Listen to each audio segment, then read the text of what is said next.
After some women in Faulkner approached us, wanting to learn to ride bikes and also find other women from their own community to ride with, including women who might ride in hijab or in abaya. One of the things that never gets old when you teach people to ride bikes is the sheer thrill they get when they realise they can do it.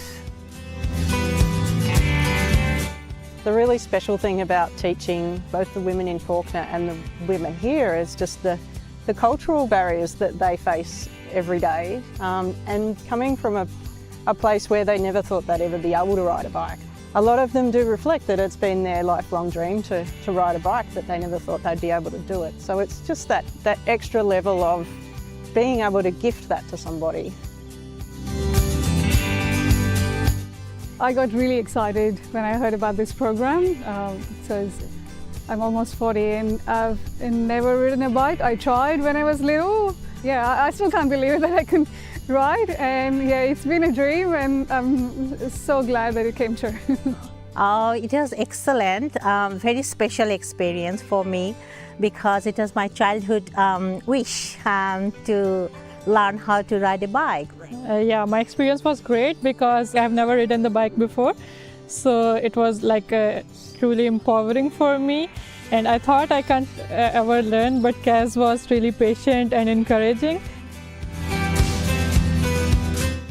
At this age, it's a really courageous thing to learn new things. And any age, anyone can do it if they want it.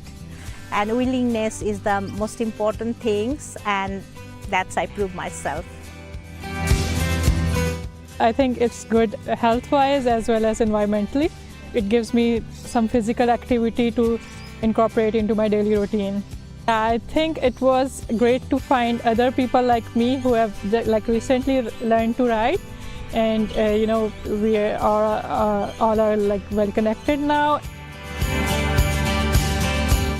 Yeah, after so many years, I'm very grateful to have this opportunity and have Cass and Faith with us. And they've been amazing, amazing teachers. Everybody should give it a go and see for themselves how easy it is. Yeah, because I never thought I could, and I'm able to do it now.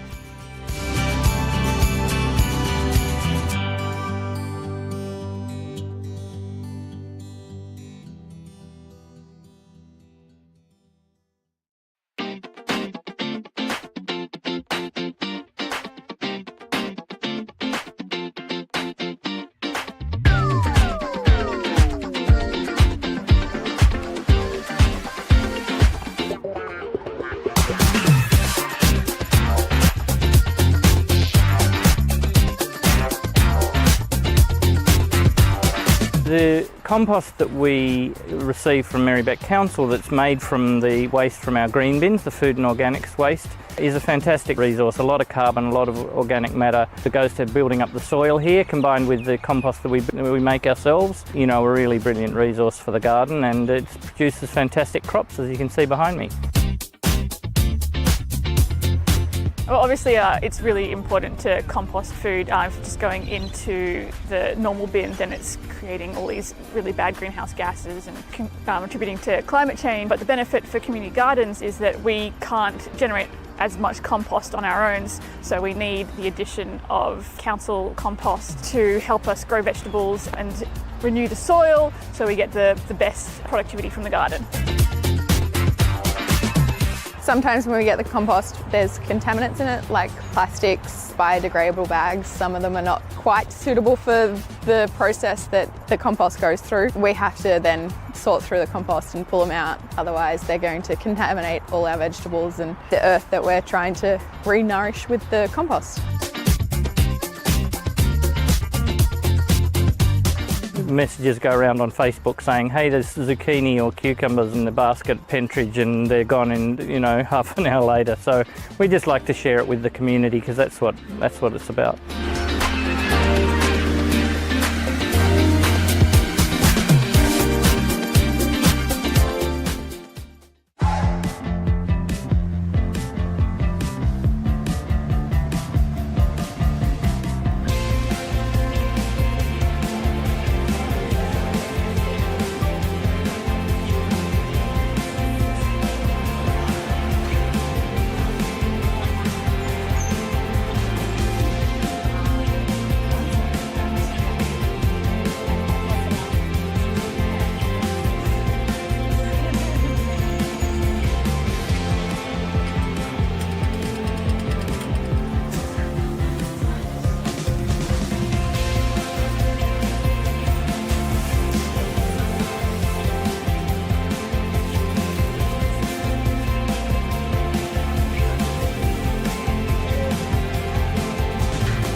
In Merri-bek, we now have a 4-bin waste service. All households need to separate mixed recycling, glass recycling, food and garden organics, and general rubbish. This will help reduce the amount of waste we send to landfill and improve the quality of recyclables in Victoria. Glass bottles and jars now go in your new glass recycling bin. Lids must be firmly attached. Loose lids go in your general rubbish bin. Steel tins, aluminium cans and foil, paper and cardboard, and plastic bottles and containers go in your mixed recycling bin. Food scraps and garden clippings go in your food and garden organics bin. You can use paper towels to wrap your food waste.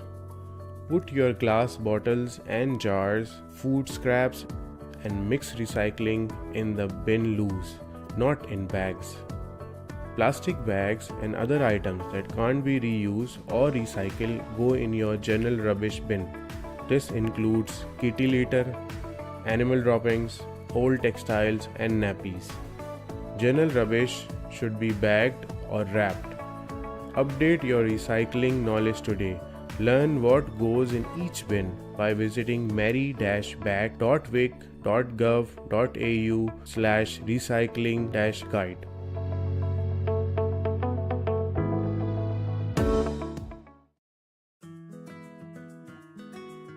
Why did we decide to go all electric? The primary motivation was obviously to reduce our carbon footprint as a family, especially with a young son, 8-year-old who's attending. Good evening, councillors, and to members of the gallery and our viewers live streaming tonight's council meeting. My name is Councillor Helen Davidson. I'm the Mayor of Merri-bek City Council and chairperson of tonight's meeting, and it's my pleasure to welcome you all here tonight. We're meeting on the lands of the Wurundjeri Wurrung people, and I wish to acknowledge them as the traditional owners and custodians of the lands and waterways, and I'd like to pay my respects to their elders past, present and emerging, as well as to all First Nations communities who have significantly contributed to the life of this city. This council is meeting and being recorded and web streamed live to our council's website and Facebook. This recording will also be made available as video on demand. Attendees are advised that they will be recorded during the meeting. A reminder to all councillors that we will act in accordance with the Councillor Code of Conduct, which support the principles of leadership and good governance that secures public confidence in the office of councillor. In the event of an emergency or disruption, we may be required to take action to ensure the safety of attendees. For members of the gallery and councillors attending in person tonight, please follow the directions issued by council staff and security officers. Now, I'll move to councillors and officers in attendance, and I would like to introduce each councillor this evening by firstly beginning with the Deputy Mayor, Councillor Helen Politis, Councillor Natalie Abood. Hello, everyone. Councillor Sue Bolton. Hi, everybody. Councillor Liz Irvin. Good evening, everyone. Councillor Jay Iwasaki. Good evening. Councillor Chris Miles. Councillor Adam Pulford. Hi, everyone. Councillor Ella Sevson. Hello, everyone. Councillor Kate Theodosis. Hi, everyone. And Councillor Oscar Yildiz. Good evening, everybody. I'd also like to introduce our Chief Executive Officer, Kathy Henderson, and the senior management team.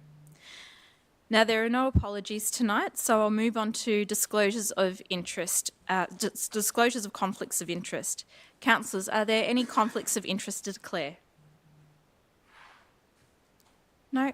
As there are none, I'll move on to confirmation of the minutes of previous meetings.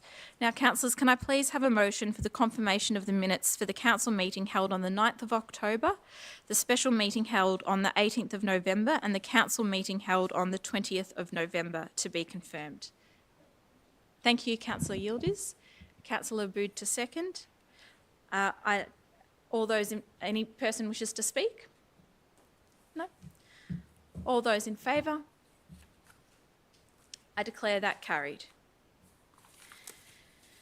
We'll move on to acknowledgements and other matters. So this is where there's provision of up to 10 minutes for councillors to acknowledge and recognise any achievements of local individuals and organisations and raise matters considered important to council that are not already listed in the meeting agenda. Councillors, do you have any matters you would like to acknowledge or raise? Councillor Abood. Shall I set a precedent for standing up? It's a bit awkward with this microphone. I just wanted to mention that the spectacular Coburg Night Market is on this weekend. It is in everybody's newsfeed and everything else.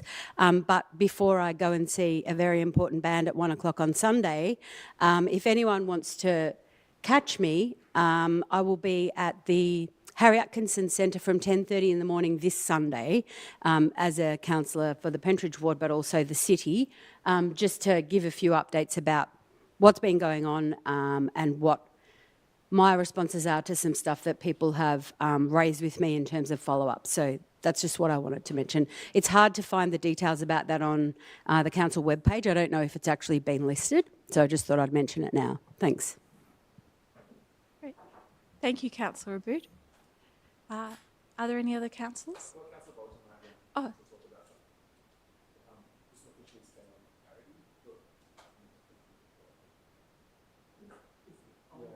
Isla. Yeah.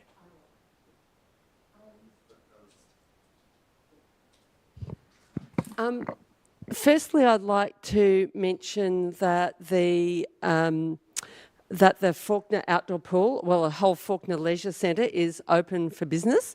It opened on Sunday formally with queues of people waiting to have a look on Saturday. So if people want to check out the gym, the indoor pool, the outdoor pool, all of the facilities, they're ready to go. So that's something which people have been really looking forward to, ready for summer, and hopefully there will be long enough hours for people to be able to all fit in to the facility. I also was going to make a mention, there was a lot of publicity earlier this year or a couple of months ago about a missing woman from Brunswick, a woman by the name of Isla Bell.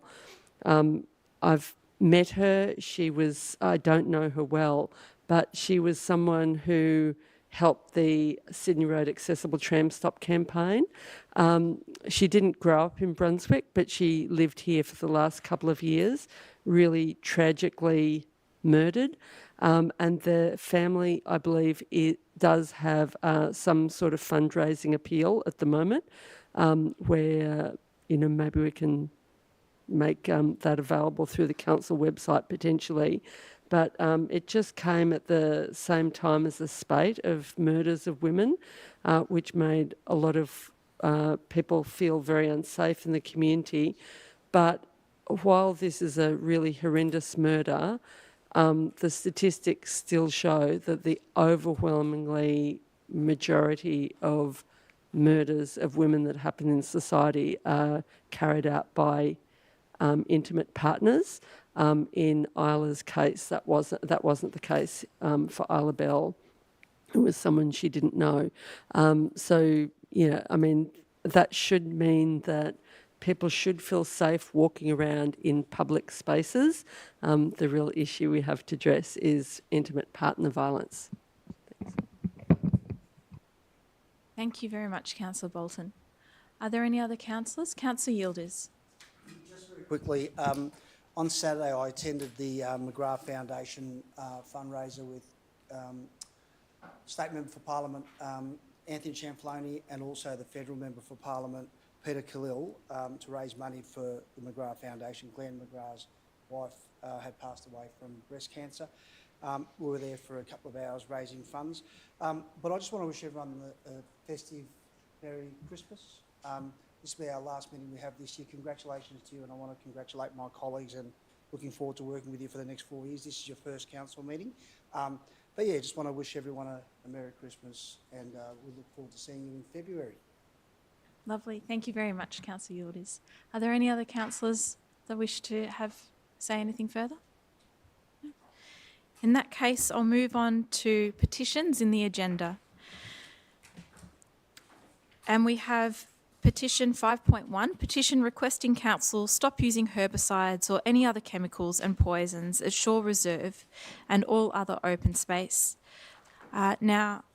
This has been submitted by Irene Georgakakis, who is here tonight in person to present the petition. Could I ask Irene to come forward? Yes, please come forward through to the lectern, so through the doors and...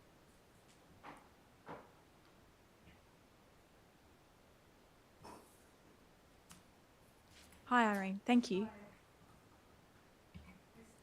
Yes. Thank you for this opportunity.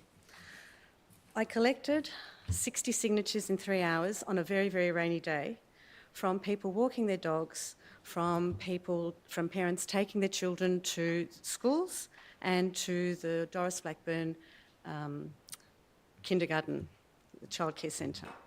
That was just in 3 hours because they don't want the herbicide and pesticide either. And there were a few things that didn't happen. The signs were not put up in all the entrances.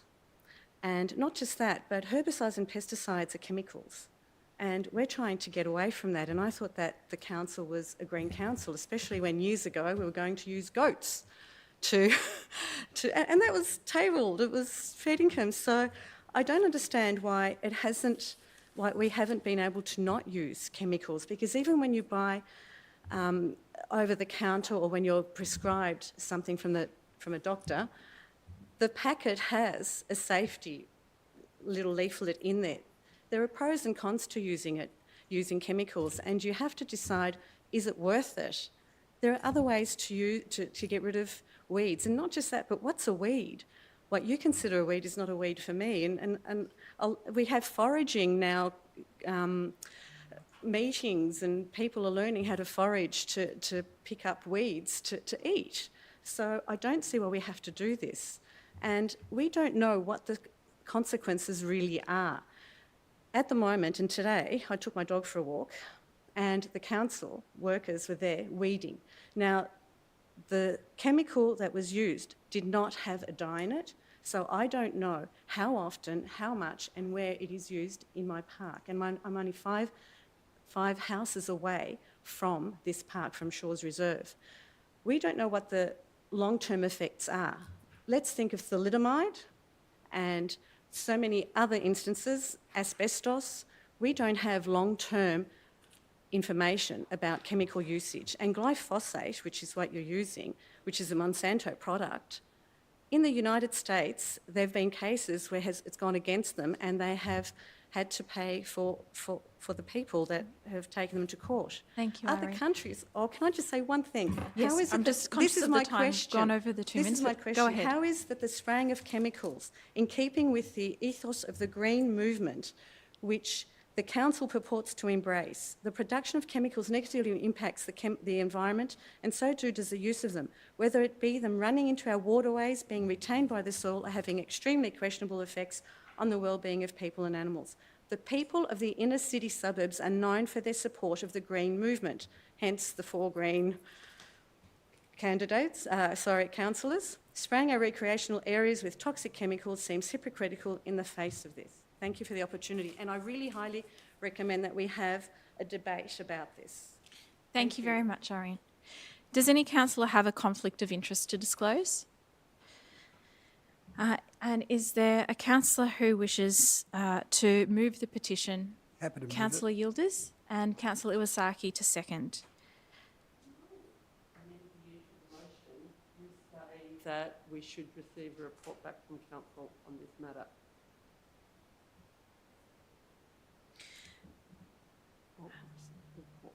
I think that's very... Yes, that's something that we can organise for that to come back to council so we can receive some more information on it. So not a briefing, a council meeting like this. Yep.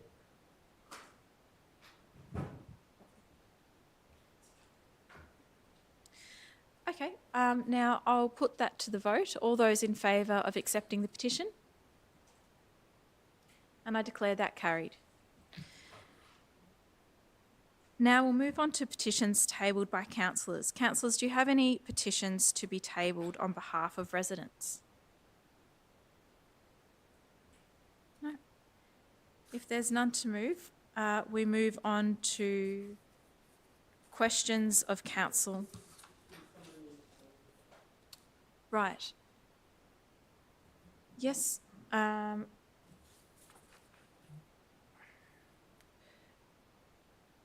Yes, I have this here. So petition organiser is Mark Jones.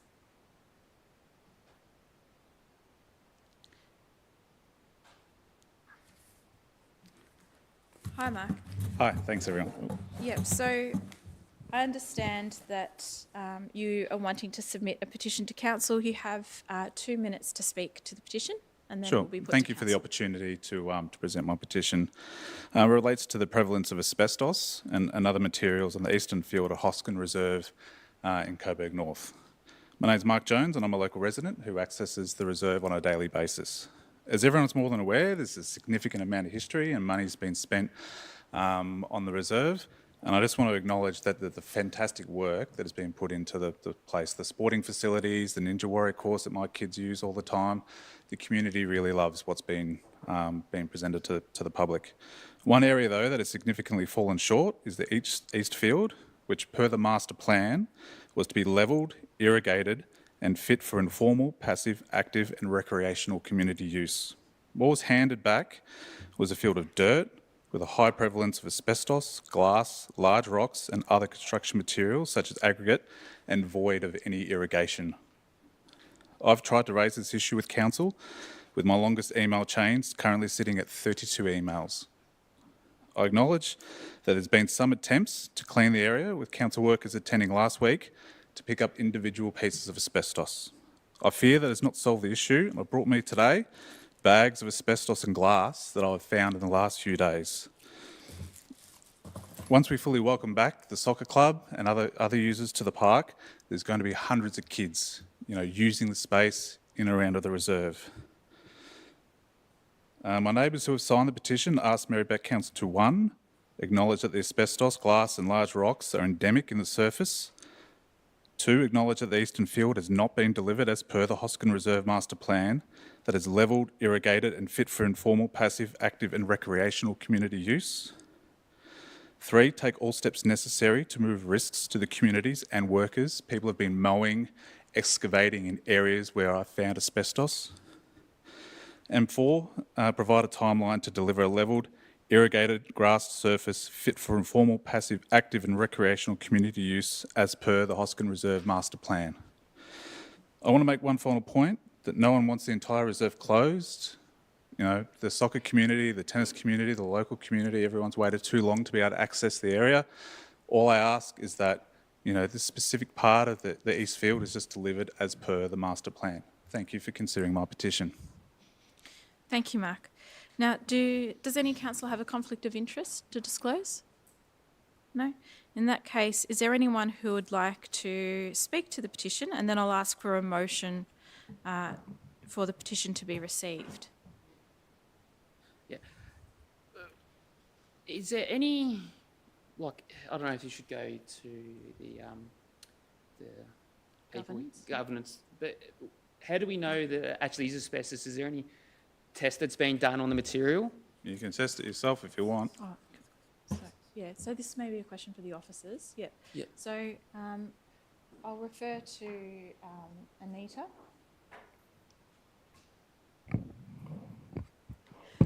Thank you, Mayor. So I understand the question is, has there been any testing done to determine whether it's asbestos? Is that the question? Yes. So through you, Mayor, there have been some fragments of a suspected asbestos-containing material that have been removed from the park since its opening and tested, and there have been no instances where those tests resulted in a positive identification of asbestos. Thank you. So my question is, you've got the material in the bag, but so how are you so assured? Have you done private testing yourself to find No, I've been meaning to. I can do that. I can keep this and go get it tested if you like. Yeah. But it's got the characteristics, right? You can see the fibres, you can see the golf ball sort of nature to the surface of the asbestos. It's got all the characteristics. Asbestos has already been found at the park. There was, I think, 700 grand reportedly spent on trying to remove asbestos. So there is a history of prevalence of asbestos in the place. Thank you, Mark. I think we'll keep this between councillors and council officers. You've spoken very well to it. Councillor Yildiz? Just very quickly, I find it really hard to acknowledge that.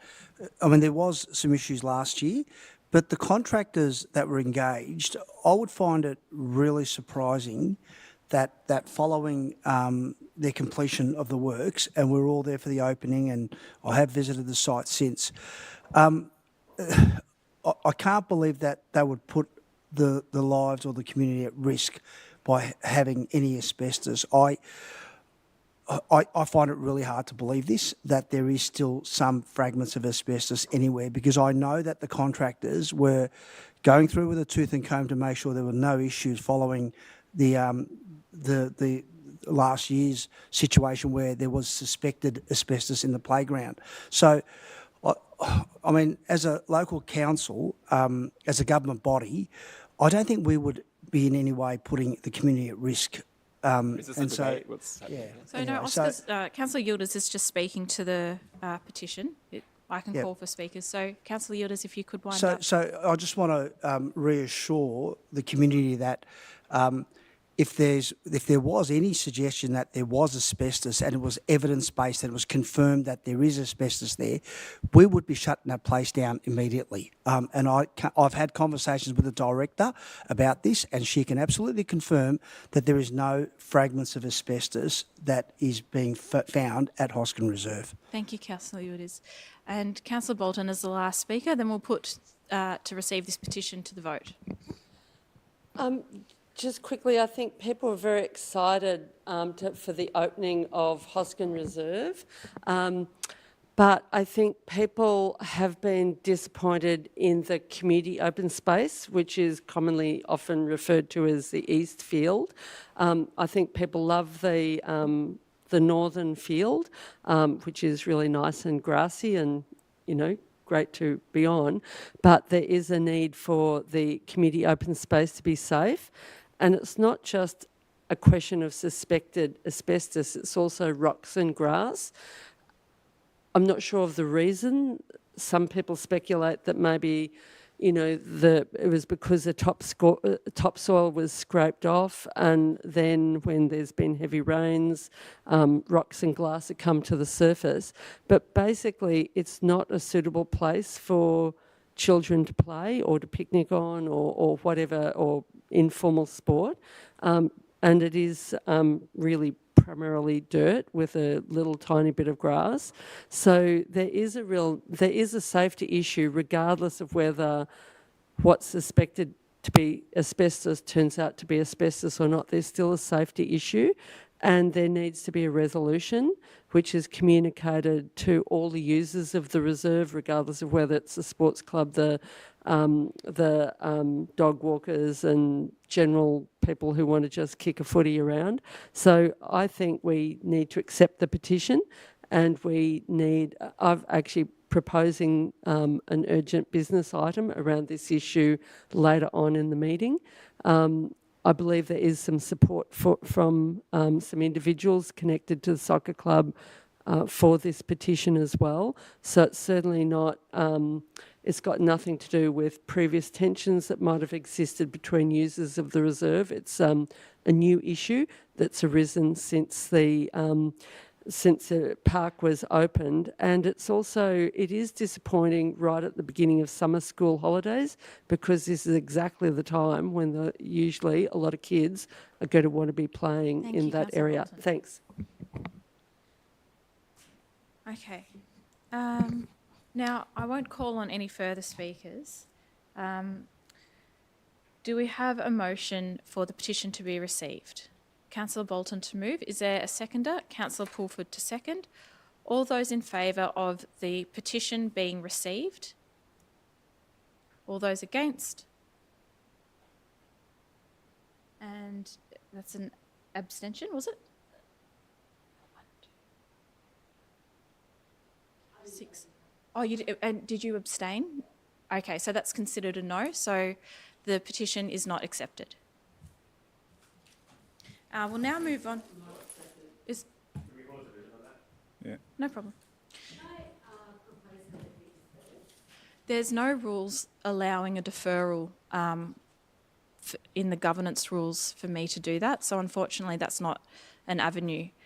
Now, what I will say is that any concerns in relation to asbestos are taken very seriously by Council and are investigated, and at this stage we've been in contact with the EPA, and the EPA have assured us that we are doing all the correct things and there are no concerns at this stage. However, now we've had a call for a division, so I'll ask all those councillors who voted in favour to raise their hands, and we'll record those up on the screen. Councillor Svensson, Councillor Pulford, in favour of accepting the petition. Councillor Miles? No, sorry. Councillor Bolton, Councillor Irvin, Councillor Iwasaki. All those against? Councillor Yildiz and Councillor Davidson, and I believe there was an abstention from Councillor Politis and Councillor Aboud and Councillor Theodosis. Thank you. Just accepting a petition. Okay. All right, thank you. Thank you. Now we'll move on to questions of council and community statements. The time provided for questions and statements is 30 minutes, and this is the time that can be extended by another 30 minutes by resolution of council. If we do not have time to answer your question, it will be taken on notice and responded to in writing. Priority will be given to questions and statements that relate to matters listed in the agenda. If time allows, questions about items other than those listed in the agenda will be considered.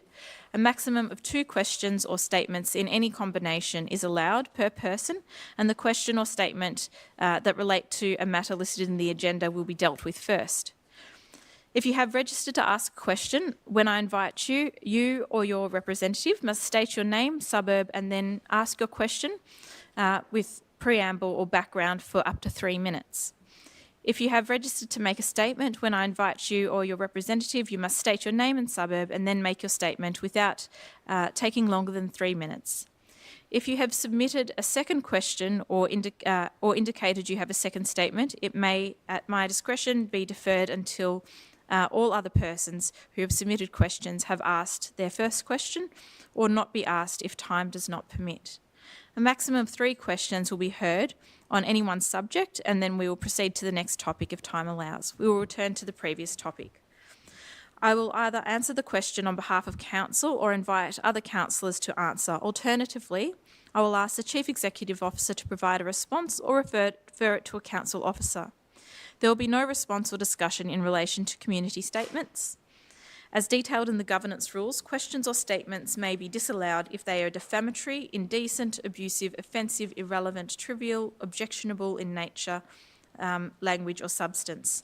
If a response to your question is provided at tonight's meeting, there will be no further formal response. However, Council will action any commitments made in answering questions.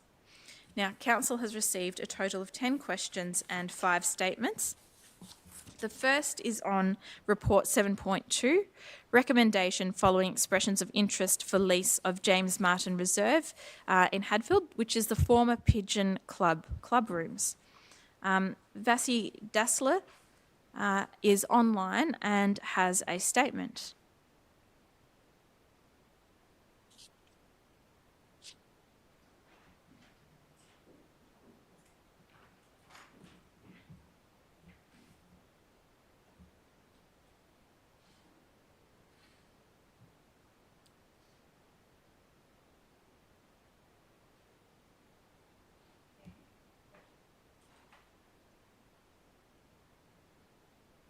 Okay, we have let Vasi in. We're just waiting for her to appear. Hello. Hi. Please go ahead. Hello. Hi, I'm Vasi Dassler, member resident of Hadfield. I'm the charity coordinator for Nourishing Neighbours, an emergency food relief charity. It's in Coburg. Our current lease of a shed at the former Coburg Specialist Development School is coming to an end in March next year. So we're looking for a new home, and that's why we've applied for the lease of the James Barton Reserve in Hadfield. We are proudly 100% volunteer operated, and we've been running for about 4 years. Our clients are referred by a social worker, ensuring they are well assisted and receiving all supports available. To date, we have supplied over 700,000 kilos of food, equating to over 1.4 million meals. We gratefully received an organisational establishment grant from Merri-bek Council this year, which will help us upgrade equipment and build a fit-for-purpose space. We appreciate being considered for this council site in Hadfield, as it will secure our future and ensure that we can continue to help residents through difficult times. Thank you. Thanks very much, Vassie. We'll move on to the next question, which is in relation to report 7.3, installation of defibrillators in public areas. And John Englert has a question. Sorry, a statement, actually.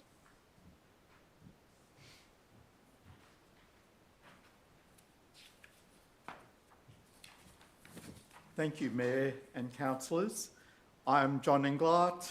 I live in Fawkner. I speak on behalf of Climate Action Merri-bek. I'd like to speak in support of the report on installation of defibrillators in public areas. This is an important health response to increasing temperatures and extreme heat driven by climate change. People with heart problems are more at risk in extreme heat. A recent report by the Australian Institute assessed heat vulnerability for suburbs and regions across Australia. I looked up the numbers for Merri-bek, and over 22,000 people are potentially heat vulnerable here, and particularly in the suburbs in the north of the municipality, Fawkner, Hadfield, Glenroy. I'd also like to just add a comment of support to Councillor Sue Bolton's motion in terms of considering the timeline for phase out of gas in our leisure centres.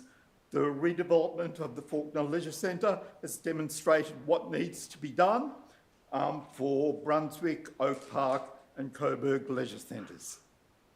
Thank you. Thank you very much. We'll now move on to report 7.6, governance report for December 2024, cyclical report. Now online, Dino Albano. Okay.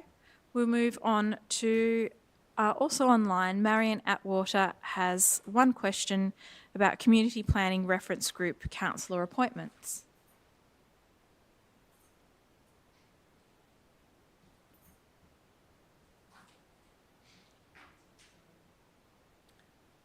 And Marion's just joining now.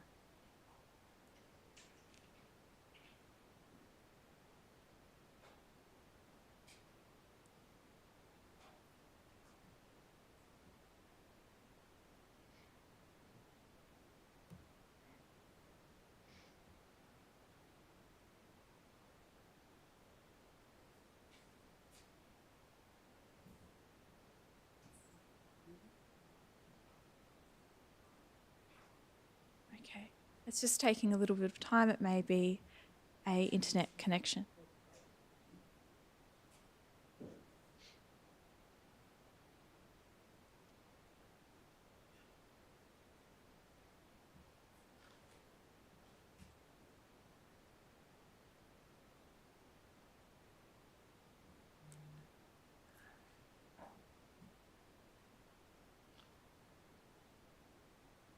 Perhaps we can move on and we'll try to contact Marion and advise her that she maybe has some technical technical difficulties, I'll move on to report 7.9, contract award, Shore Reserve Pavilion upgrade.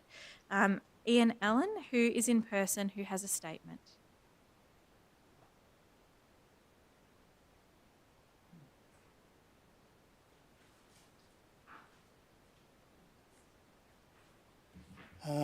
Thank you for this time. My name is Ian Allen. I live in Pascoe Vale. I am president of the West Coburg Football Club, and as part of the, as well as the cricket club, netball club and softball club, it makes up the West Coburg Sports Club. I'm here to have make a statement about the pavilion upgrade at Shore Reserve. This has been a long journey over a period of 8 to 10 years. And we're excited as a club that it looks like this upgrade will go ahead in 2025. Over that period of time, there's been many pavilion design changes. So, and while we need to understand the need for compromise due to council budget restraints, we believe this redevelopment represents a significant opportunity to address the needs of our club. We are a culturally diverse club with a large female participation in the club and a large community involvement through Auskick, junior footballers, etc.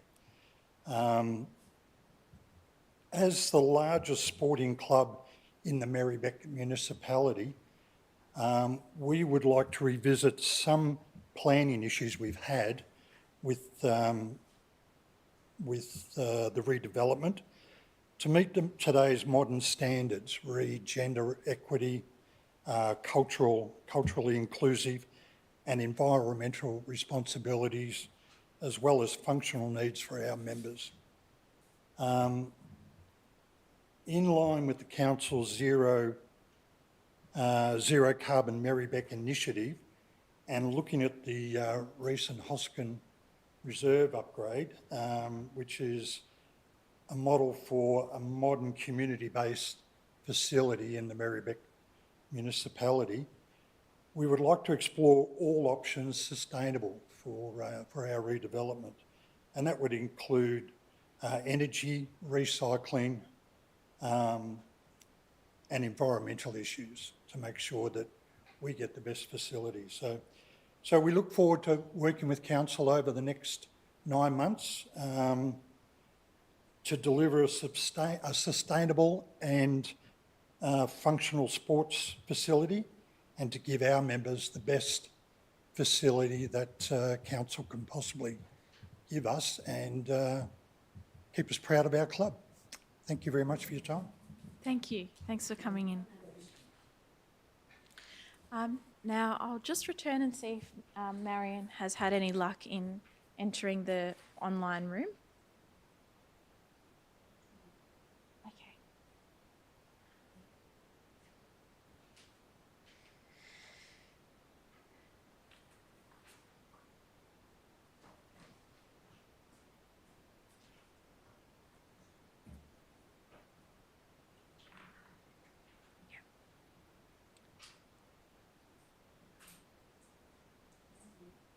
Yeah. While we continue to try, we'll move on to the notice of motion, turning roads into parks, and we have Andrea Bunting in person with a question.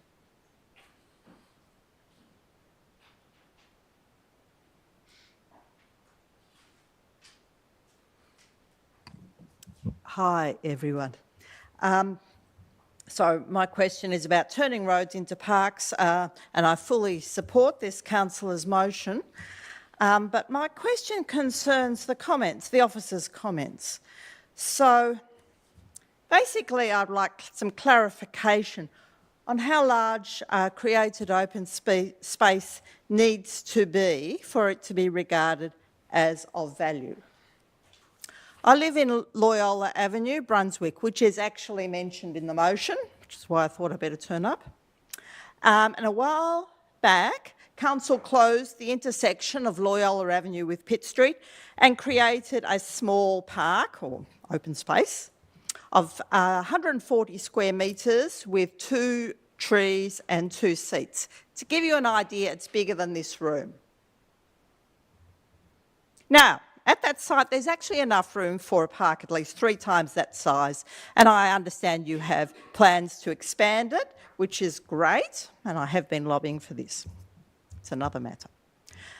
The current park open space, despite being small, you often see people sitting there. This small space is valued by the community as a place for rest and relaxation.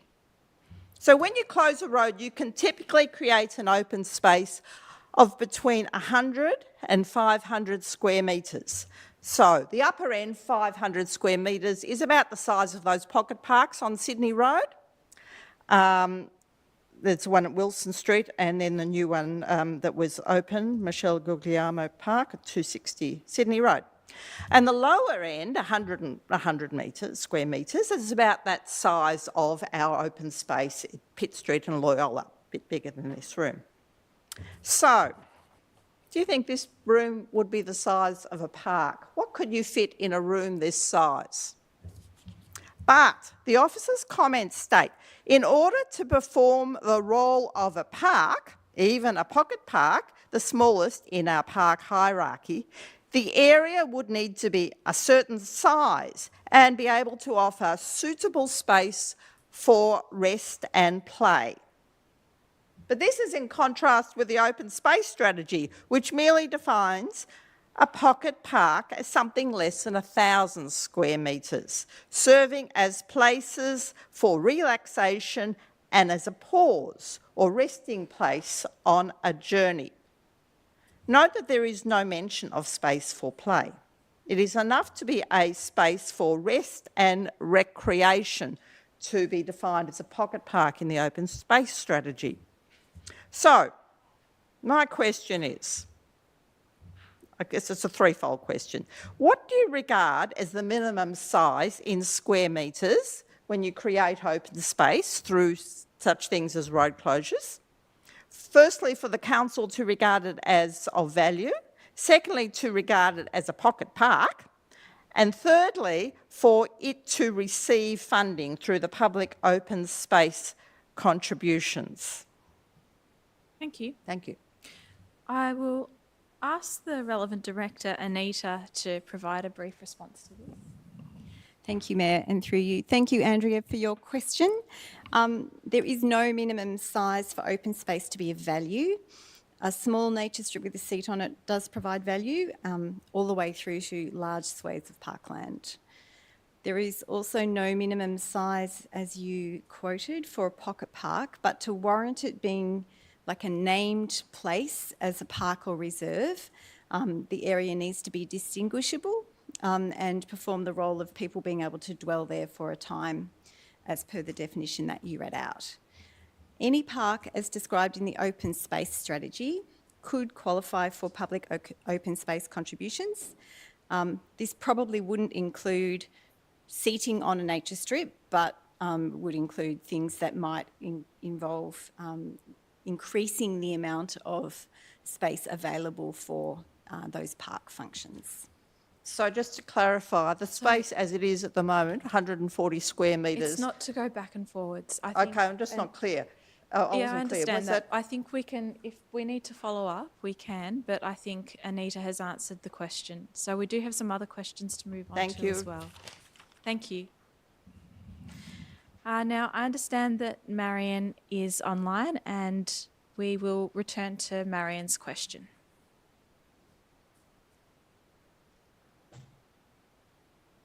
Hello, can you hear me? Yes, we can, and we can see you. Okay, thank you. Thank you. So my name's Marion Atwater and I'm from Pascoe Vale. Thank you for allowing me to ask my questions. I assume I'm allowed to ask my 2 questions. Yes. Thank you.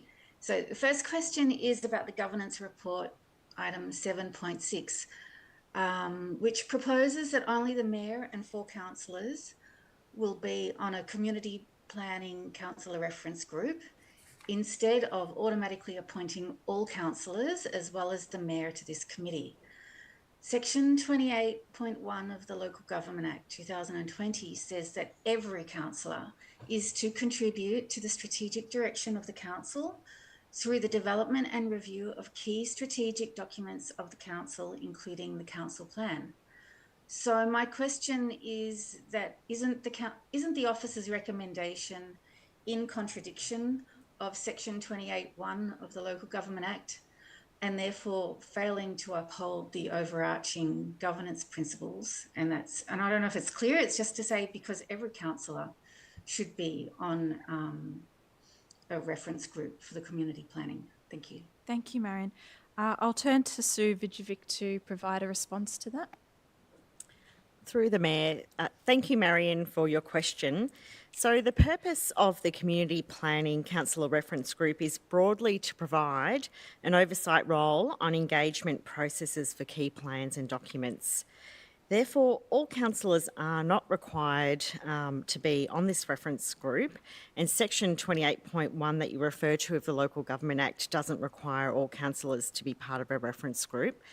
What I can say is that all councillors will, of course, contribute to setting the strategic direction of council, including through, for example, the adoption of the next council plan. Thank you for your question. Thank you. Marion, you have another question? Yes, thank you. And so it's also about the governance report at item 7.6. Shouldn't the terms of reference for all of the advisory committees, reference groups, internal committees, external committees, and joint working group, which is the Friends of Aileu Community Committee, shouldn't the terms of reference be included in the meeting agenda so that councillors can check what they are being appointed to? And also further to that, where can a member of the public find information on the purpose and operation of the portfolios, please? Thank you, Marion. I can take that question. So councillors have been fully briefed on the appointments to committees and external bodies. They have had the opportunity to ask questions of officers, and there's no requirement that the terms of reference be included in the meeting, but the terms of reference are generally available on Council's website. So councillors have been able to refer to that, and so can the public. And information in relation to external bodies, like the Municipal Association of Victoria, that information for their terms of reference, if they have any, is available on their website. Thank you, Marion. Portfolios? Portfolios, yeah, the appointment of portfolio councillors. So that's what councillors choose to be responsible for. That's been a very long-standing practice here, and it's explained in our annual report. Those roles are appointed by the council to take the lead in areas of interest that they hold, or their passions, or what they wish to advocate on and pursue further. Okay, thank you very much. Thank you, Marion. Okay, we'll now move on to, if time permits, and I'll just double check what we're up to.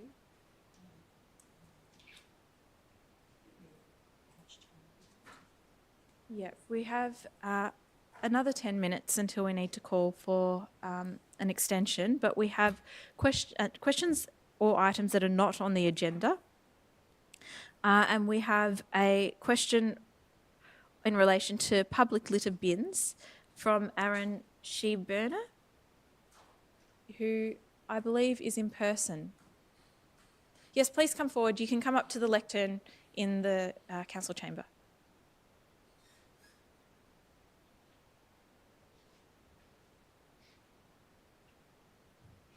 Sorry, Aaron, you've got two questions, don't you? Yes. Yes, please go ahead. I'm Aaron Scheibner. Live in Brunswick. I spoke with someone in the gallery who has brought this issue before. Public bins are, not all of them, but a lot of them are overfull. Birds are eating from them. It's quite unhygienic. I've also noticed along the Coburg part of Sydney Road, there's a lot of cardboard just piled there. Yeah. But also, like, along the bike track and Sydney Road, there's just litter moving around for various reasons. It could be from overfilled bins, but it's helping to contribute to microplastics, which affect all humans and animals. Yes. So it doesn't seem to be a regularly addressed issue by the council. I've never seen bins being emptied out, and I walk around a lot. So that's the first question. Yeah, thank you, Aaron. Perhaps we'll ask for Anita to provide a response to that, and then we'll move to your second question. Thank you, Mayor. Thank you, Aaron, for your question. So, in relation to public litter bin collection, most public litter bins are collected 7 days a week. There are some in areas that are less frequently used that are collected perhaps 2 or 3 times a week. The reason why you wouldn't have seen the public litter bins being collected in major shopping strips is that happens very early in the morning before the shopping strip is open, and that's intentional to try and make it clean in time for trading. Sometimes there are items of waste that are left out that are not able to fit in public litter bins, and sometimes that's to do with us making sure that we're working with the traders to have appropriate waste collection services. And we do have a service that also ensures that the back of the shops are also being looked at on a regular basis and waste being removed. Along bike tracks and main roads, we have a street sweeping service, and we have different frequencies of street sweeping depending on the type of road or bike track that we're talking about. But we do have very regular street sweeping in our activity centres. Thank you. Councillor Abood? Through you, Mayor, I just wondered if we could get an answer about the cardboard as well, because I've noticed that amongst the traders up at the top part of Sydney Road in Coburg, there's lots of cardboard certain times of the week that looks like it's there for pickup. What happens there? Yeah. Anita. Thank you, Mayor. So there are, I believe that traders have arrangements with waste collection services to pick cardboard up on a certain day of the week, and at that time they put all of their cardboard out in order to be collected by that provider, is my understanding. And also, sorry, through the Mayor, I can also confirm that the Bektaş brothers, Turkish family, they are regularly down Sydney Road, and they do 2 pickups a week, Tuesdays and Thursdays. They've got a contract with Visi, so they do in fact do that. Thank you, Councillor Gilders. Councillor Abood, will be the last little question. So thank you for indulging me. I wonder if there's an opportunity to maybe invest in some kind of a cardboard string or something, because those boxes do actually get strewn around, especially as it's windier and windier more recently. It is an issue that maybe needs more attention. Thank you, Councillor Abood. Aaron, I think waste is very much on our mind, and the cleanliness of our streets. Councillors are very attuned to that and will work towards improving that. And you had a second question in relation to bike path maintenance? Yeah, the upfield bike path Yeah. at Victoria Street, I believe, near the Brunswick train station. It's a bit of a make-do job. It's not entirely safe, and there's a protruding pipe or something. That's what I can think of offhand, but all along there, there's various different things that need to be repaired. Yeah. Thank you, Aaron. I'll turn to Anita again. Thank you, Mayor. So if there's a specific location where you think that there's a problem with the bike path, please, by all means, provide the specific details and we can make sure that that is inspected and that rectification works are done if it's not currently meeting our minimum requirements.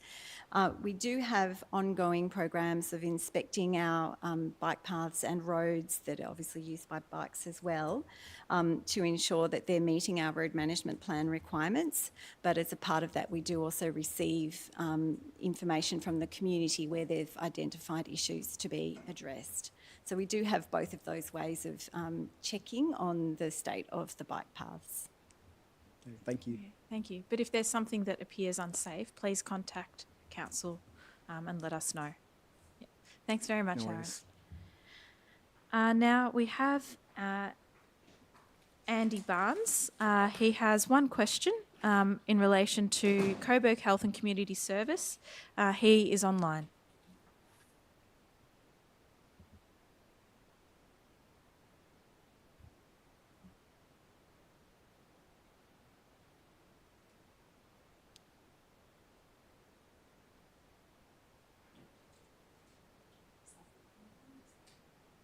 We're just waiting. Oh, hi, Andy. Hi, sorry, I That's didn't have okay. audio on my end. Thank you, councillors, for hearing my question. I'll try and keep it brief. My name is Andy Barris, a recent resident of Coburg, just moved in last weekend. I'm appreciative of your time. The Coburg Health and Community Services Precinct, following the sale of the land to Coburg Health Hub, has not had any public progression since around August 2022. Can Council please confirm if the project is still being delivered, whether planning permits have been submitted by Coburg Health Hub, what the status of those permits are, and whether there was any clause in the sale of the land on failing to deliver the project? If so, what was that clause? And finally, can Council confirm if ratepayers will still see the Coburg Health and Community Services Precinct delivered? Thanks very much, Andy. I'll turn to our Director, Penny, Director of Place and Environment. Through you, Mayor, and thanks, Andy, for the question. So, as you say, Council made the decision to proceed with the proposal for a Health and Community Services Precinct in 2021, and since the adoption of a master plan in 2022, a lot has happened behind the scenes. So the project's made significant progress, and it's currently on track to deliver the full precinct, to your last question. So the development proposal was actually lodged with our statutory planning area in July, and our town planning team is working through all of the issues that you'd expect to see in an application of that scale and complexity. So once all the necessary information is provided with that planning application, Council will give public notice of the application and run the normal planning process, a part of which would be for an officer assessment to be provided and for it to come to Council through a planning and related matters meeting. In terms of your question around the contract, obviously the terms of the contract between the developer and Council are confidential, but I can confirm that Council has negotiated within that if the project did not proceed, the land would return to Council. Thank you very much, Penny, and thank you for your question, Andy. Thank you, Council. Now we have 2 questions left, so I will need an extension of time. Councillor Abood and Councillor Bolton to second. All those in favour of extending the time for 30 minutes, I declare that carried. And we have John Englert on in person and with a question in relation to Merri Creek Parklands vision.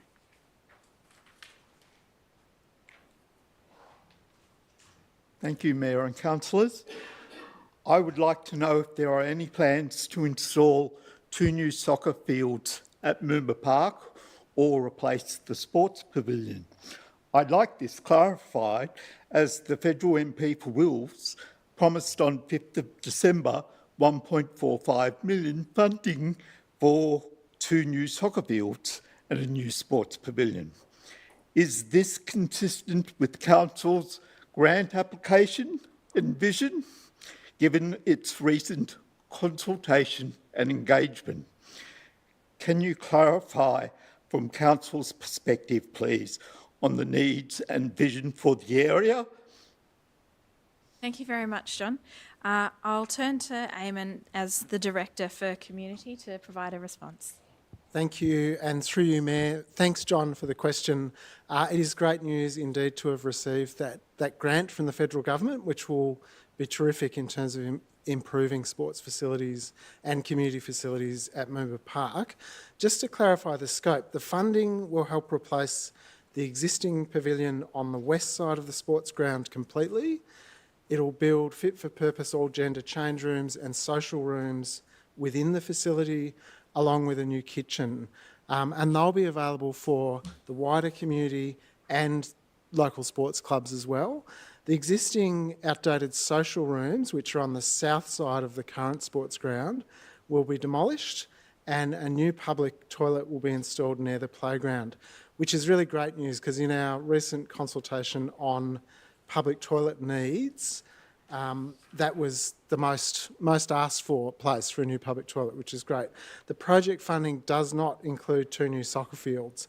However, demolition of the social rooms and moving the toilet location means that in future, if council chose to, we could look at the existing sports ground and reconfigure it to contain 2 soccer fields. Of course, our job now is to reapproach the community sports clubs and community groups to build a new concept for the area and conduct wider community engagement. So just to clarify, the grant doesn't include sports field expansion or any reconstruction of existing fields. Thanks. Thank you for clarifying that. Thanks. Thank you, John. Now we have Alison Turvey in person in relation to debris in curb and channels in Brunswick. Alison, please come forward. And Alison also has another statement in relation to rubbish collection. Hi, Alison.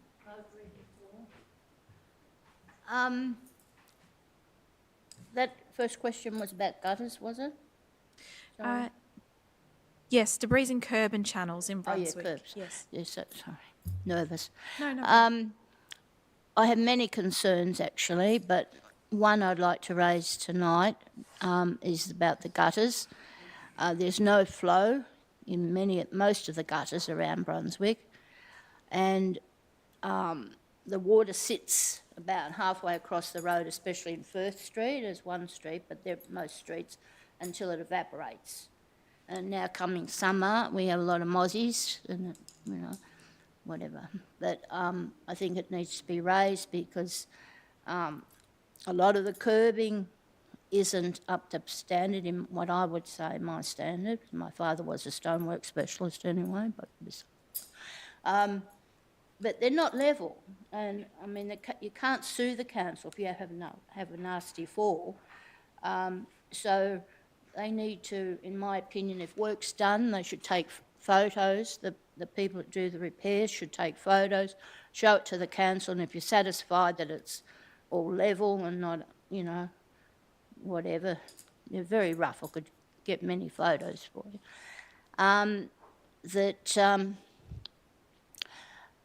Just so that we can avoid any issues, they need to have it. I mean, for the appearance, we want to enhance the area, not sort of bring it like how it looks, It's bad enough having all the graffiti and everything, let alone uneven footpaths. I've tripped myself. I've seen many people trip in the street, Anyway. Now, the other issue is that most streets have like a garden bed in the gutters. I could pick parsley in the gutter recently and many other plants. And I do think that they need to get someone that will come manually and move all the soil and everything away from the gutters, and then the sweeper can come and just take it, because in Bly Street where I live, there's so many cars that the sweeper can't really do the job. He's been about 3 times in the last week, which hadn't been put in appearance for some years until recently. So I do think that it is a big issue that because the gardens are there in the gutter, the water won't flow as well. But they're uneven, they're just so flat, right?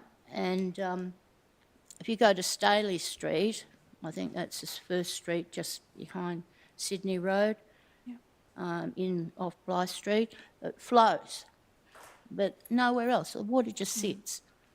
So I'd like everyone just to view it and have a look. You'll see that I'm right. Thank you. And Brunswick has flooded 3 times since I've been here since 1973. Yeah. Okay. Thank you. Okay. Thanks very much for taking the time to come. No, we'll take that as a statement, and councillors have noted those concerns. Now that brings us to the end of question time. We'll now move on to councillor reports. The first report we have to consider this evening is 7.1, engagement approach for community planning. Now, does any councillor have a conflict of interest? No? No. Is there a councillor who wishes to move? Yes, Councillor Bolton. I'll just move this motion with a slight amendment, and the amendment is to add an extra point between the existing point 2 and 3 to read, Council will exhibit the draft 10-year community vision, long-term asset plan, long-term financial plan and 4-year council plan, incorporating the municipal public health and wellbeing plan for public viewing and feedback for a minimum of 20 business days. Thank you, Councillor Bolton. And Councillor Pulford to second the motion as amended by Councillor Bolton. Councillor Bolton, would you wish to speak further? I'll just speak a little bit. I don't feel there's a great need to, a lot of it is self-explanatory. This is about this motion, this report from council officers is about a deliberative engagement approach to reviewing all of these various plans. I won't name them all again. And it includes things like having a community panel of community members. Council's already advertised people, and I believe 4 people to apply, and I believe an independent consultant has picked people or is in process of picking people, trying to get a diverse spread of residents across the municipality to discuss these plans in great depth. But there is, I felt there was a need to be clear that what is come up with actually is exhibited to the general public for a full 4 weeks, because I think that is a safety valve. Yes, there will be these committees to go into great depth about the various council plans, but there's also a lot of people with a lot of knowledge of the municipality out there who may not be amongst those people picked for these community panels. So we need the safeguard of public exhibition to the whole of the community. Thanks. Thank you, Councillor Bolton. Councillor Pulford? Yeah, thank you, Mayor. Just want to speak in support of this motion. Expressions of interest to be on the community panel are open until the end of the week. They close on the 15th of December. So if you're interested, please do put your name forward. And as Councillor Bolton said, there'll be a representative sample selected from our residents, and I believe that it is quite a time commitment, but there'll be a small stipend for people's time. So, you're not going to have to volunteer that time. You will get a bit of compensation. So don't let that put you off it. That the purpose is to get a good say from a varied group of people, and we want all voices at the table, or a representative voice at the table. That's all to say. Thanks. Thank you, Councillor Pulford. In opposition or no? It's in support. Yes, Councillor Abood. Yeah, I just wanted to refer to the councillors who have their names next to this, assuming that the governance report goes ahead in terms of the community planning reference group, and draw on Councillor Pulford's words, representative sample. 6 of the 11 of us will be involved in the reference group, and so I think that that's a representative sample of who's in this room as well. So I just wanted to allay her, the questioner's concerns about all of us not necessarily being included in that group, because there's a lot to do. Yes. Thank you, Councillor Abood. Are there any further speakers? If there's no further speakers, I'll put the motion to the vote. All those in favour? I declare that carried unanimously. I'll now move on to 7.2, recommendation following expression of interest for the lease of the James Martin Hadfield Hall, the former Pigeon Club rooms. Does a councillor have a conflict of interest to declare? No? Is there a councillor who wishes to move this motion? Councillor Yildiz and Councillor Aboud to second. Councillor Yildiz, do you wish to speak to it? Just very quickly, I think 700 kilograms of food being delivered, and it's a 100% volunteer-run organisation. They really are a great charity in this space. No one better deserves this facility than this group. Thank you, Councillor Yildiz. Councillor Aboud? No. Are there any further speakers? Councillor Bolton.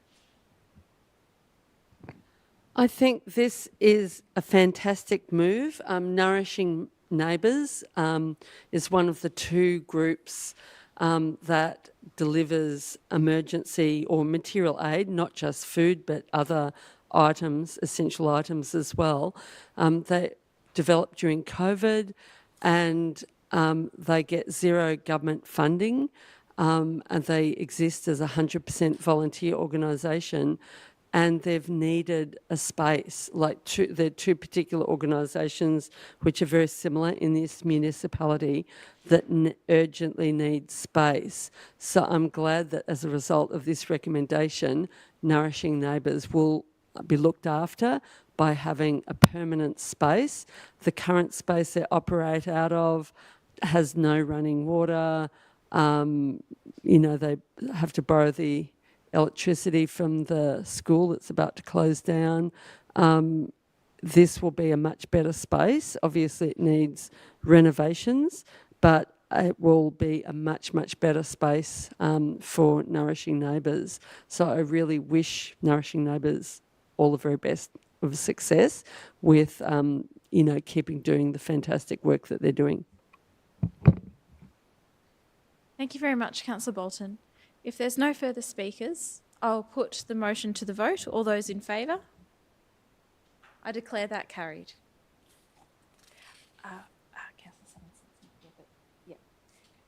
Yes, still carried unanimously. We'll now move on to the installation of defibrillators in public areas, 7.3. Councillor Pulford? Yeah, I've got a slightly amended motion that directors put forward based on feedback from the briefing with Councillor Wood as well. So you can project on the screen, it just adds a final bit. Sorry. Yes, thanks. So I want to move an amended motion. It's just a slight change to the first clause. It's taking on feedback raised at the briefing, including from Councillor Aboud. So just saying, as Council looks at a broader community campaign to build community confidence to respond to cardiac arrest emergencies, it adds a bit more detail. It includes contacting Community First Responders Australia, St John's, Defib in Your Street, and similar organisations. So if I have a seconder, I'd like to move that. Councillor Ilsaki. Thank you, Mayor. This report is actually responding to a motion that you moved, Mayor, in the previous term. And so it was, thank you for putting that on Council's agenda. I think this is a really important report, and thank you to the office's work for putting this together. I think, as the report says, if we pass this tonight and we find the money in the budget and it helps save a life, then it's a good investment. I think I actually saw in a Facebook group yesterday that someone in our community had a cardiac arrest, and somebody walking by gave them CPR, and it successfully kept them alive until emergency responders could come. So I thought it's very timely that this is on our agenda. And also, late last week, a resident in my ward emailed me saying that she had just learnt about Community First Responders Australia and wanted to introduce them to me.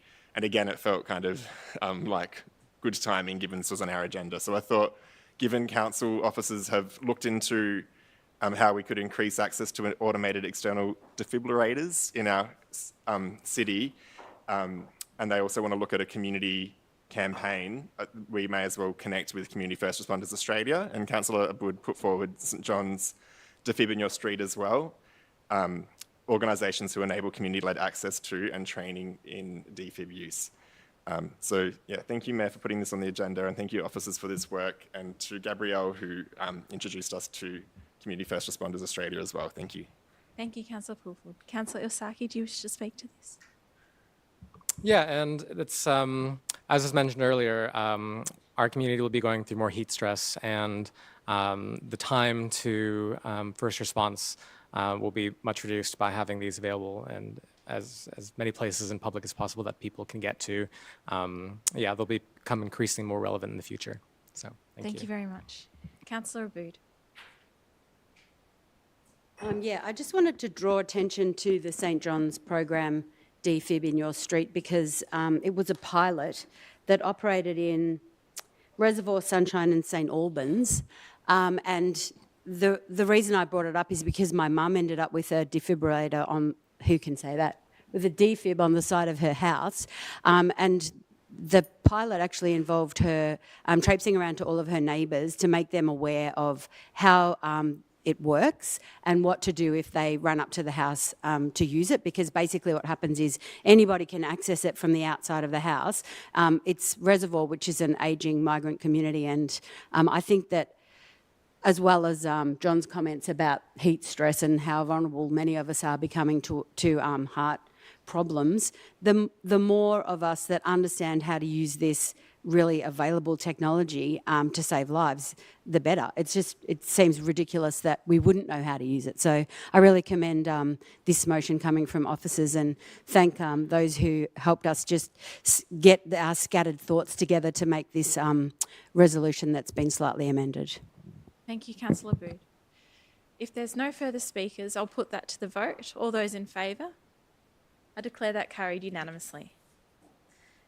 We'll now move on to item 7.4, Year 4 Council Plan 2024 to 2025, First Quarter Performance Report.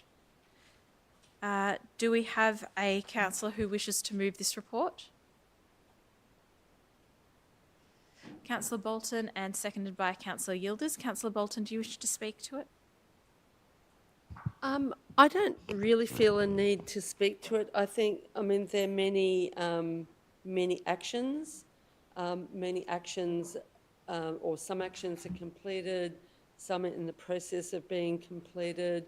I think, yeah, people can get a bit of a sense of what the last council has accomplished as part of the council action plan. So I might just leave it at that. I don't feel a need to speak to all the particular projects. Thank you, Councillor Bolton. Councillor Yildiz, do you wish to add anything further? No? Any other councillors wish to speak? In that case, I'll put that to the vote. All those in favour? I declare that carried. We'll move on to 7.5, 2024-2025 First Quarter Financial Report. Is there a mover for this report? Councillor Abood. Do we have a seconder? Councillor Chris Miles. Councillor Abood? This is the kind of work that nobody really wants to do, but once you start looking at it, it's pretty fascinating. And every time you're at home and you're thinking to yourself, where are my rates going? Read this stuff, because a lot of it specifically says that rates are being allocated to certain projects. So it's pretty fascinating. Thanks very much, Councillor Abood. Councillor Miles? I reserve my right. Nothing further. Thank you. Any further speakers? In that case, I'll put it to the vote. All those in favour? I declare that carried unanimously as well. We'll move on to item 7.6, Governance Report, December 2024, Cyclical Report. Is there a mover, Councillor Pulford, and a seconder? Councillor Stenson. So I want to move the motion that I emailed around earlier this evening. Just get you the time. It's 7:15, I sent it. So do you have it? Yeah. Yes, sorry. So if we can get it projected on the screen. So this is a governance report, but the main difference is the tables of committees and portfolios. So I think Councillor Pulford, could you read out each one? Is that? Oh, yeah, I was just waiting for it to be sure. projected. Yeah.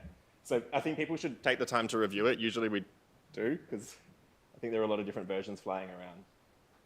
But do you want me to read it out? Yes, please. Yeah. So Arts and Culture, Councillor Iwasaki and Councillor Pulford, me. Climate and Nature, Councillor Iwasaki and Councillor Svensson. Early Years, Councillor Svensson and Councillor Yildiz. Economic Development, Councillor Yildiz, Councillor Miles, Councillor Polides, Councillor Pulford and Councillor Abood. Human Rights, this is the portfolios, Councillor Svensson. Multiculturalism, Councillor Theodosis, Councillor Iwasaki, Councillor Yildiz, Councillor Polides. Older persons is Councillor Yildiz and Councillor Miles. Sport and Rec, Councillor Yildiz, Councillor Davidson, Councillor Theodosis, Councillor Polides, Councillor Miles, Councillor Irvin. Transport and Get Around, Councillor Miles, Councillor Irvin, Councillor Pulford. Urban Planning, Councillor Svensson, Councillor Miles, Councillor Irvin, Councillor Iwasaki. Women, Councillor Bood and Councillor Theodosis. And Young People, Councillor Svensson and Councillor Yildiz. Yeah, Councillor. Sorry. If I could just have my name added to arts and culture, please. Yeah, I'm happy to move that. And that's agreeable to the seconder. Oh, I don't think we have a seconder yet. Oh, sorry. Do we? Oh, sorry. Yes. So we're going to go through the whole thing.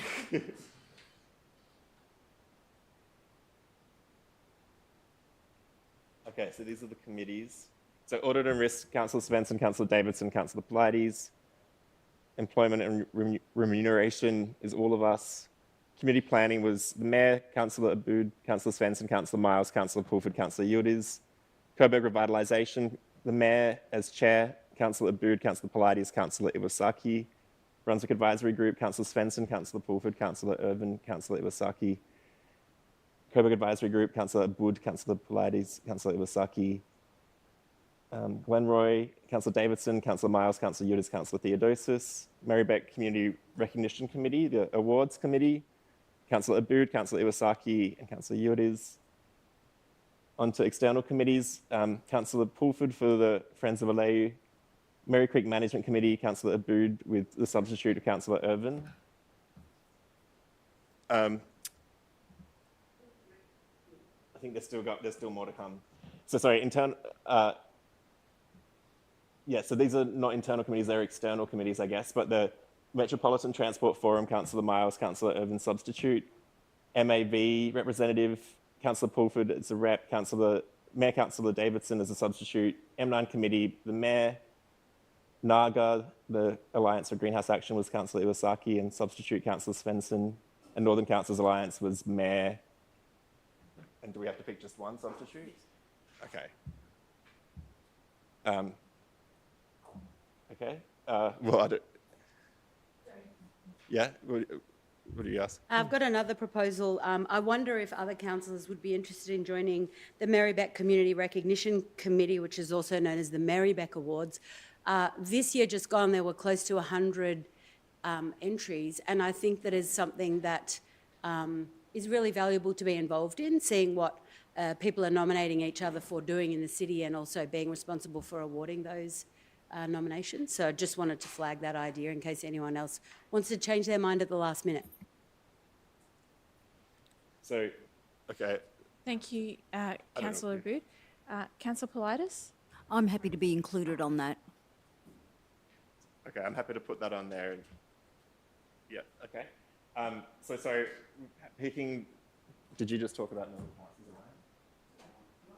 Councils? So you're just going back to all the stuff that you're putting up. So on the 17th of the 11th, November the 17th at 9:34, I sent an email to Sue Vijovic and to Yvonne Callanan, CC'd Kathy Henderson and every councillor. I then on the weekend away had my name on the MAV. We discussed it. This is way back from the 17th of November. Not once has it ever been raised for Councillor Pulford to be on as the MAV rep. We're about sharing portfolios in committees. Let's be transparent. I've seen your name on there for the first time tonight. Your name has not been on there once. If you had to put your intention as the MAV rep, I would have pulled out knowing you've got an interest in it. You know I've put my name down since the 17th. Every single one of these, that's been sent around to, hang on, don't, can you, through the Mayor, I had put it in the shared through document. the Mayor, Through the Mayor. Okay, sorry. Yeah, you're proposing this, but through the Mayor. Are you proposing to move an amendment? Yes. Yeah. I haven't even moved a motion yet. Go on, move your motion. So I'll put Councillor Yildiz as a substitute for Northern Councils Alliance in the one that I'll move, but people can move amendments to that. So onto the advisory committees and reference groups. So Arts Advisory Committee, Councillor Iwasaki and Councillor Abood, as Chair, sorry, and Councillor Abood. Environmental Sustainability Advisory Committee, Councillor Iwasaki as chair. First Nations Advisory Committee, Councillor Bolton as co-chair with the community rep. Human Rights and Inclusion Advisory Committee, Councillor Svensson as chair and Councillor Aboud.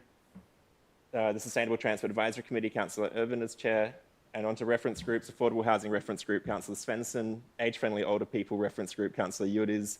Disability Reference Group, Councillor Bolton. Gender Equality Reference Group, Councillor Theodosis and Councillor Aboud. Heritage and Local History Reference Group, Councillor Bolton. LGBTIQA+ Reference Group, Councillor Svensson and Councillor Pulford. So that's what I'm seeking to move, and I think I've got a second. Councillor Svensson's seconding it. Now, we have an amendment from Councillor Yildiz. Can I speak to my motion?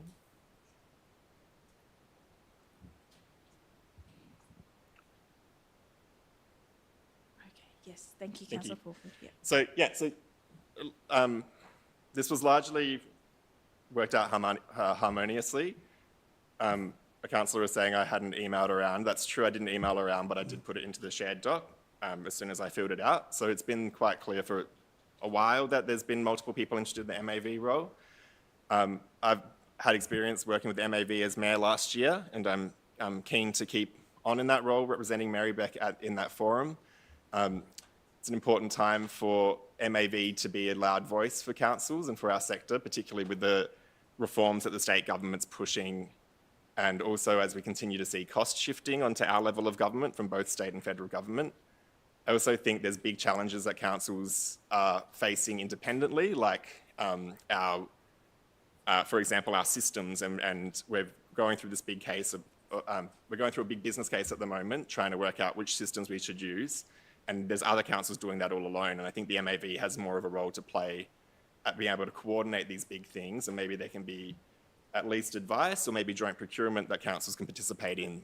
So I'd like to bring that as council's representative to the MAV this year, which is why sorry, yes. And the MAV is the Municipal Association of Victoria, which is one of the peak bodies for all of the councils, for most of the councils in Victoria.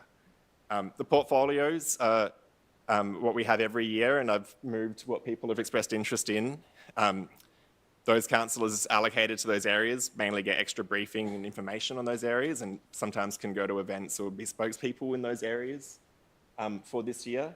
Our advisory committees are full of residents and people interested in our community, and they give advice on different issues. Same with our reference groups, and councillors get to participate in those and hear directly from residents.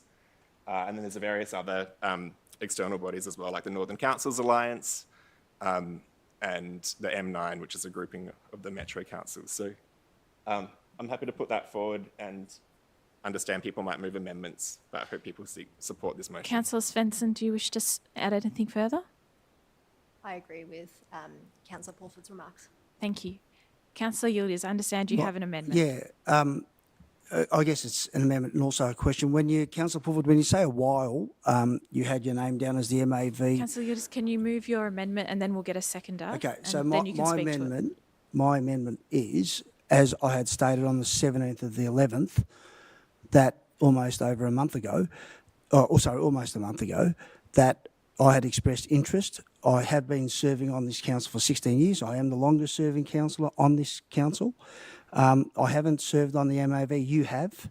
So if a councillor sitting here wanted to take a portfolio that I have, I'm more than happy to withdraw. If they've got interest and they've got the passion for it, more than happy.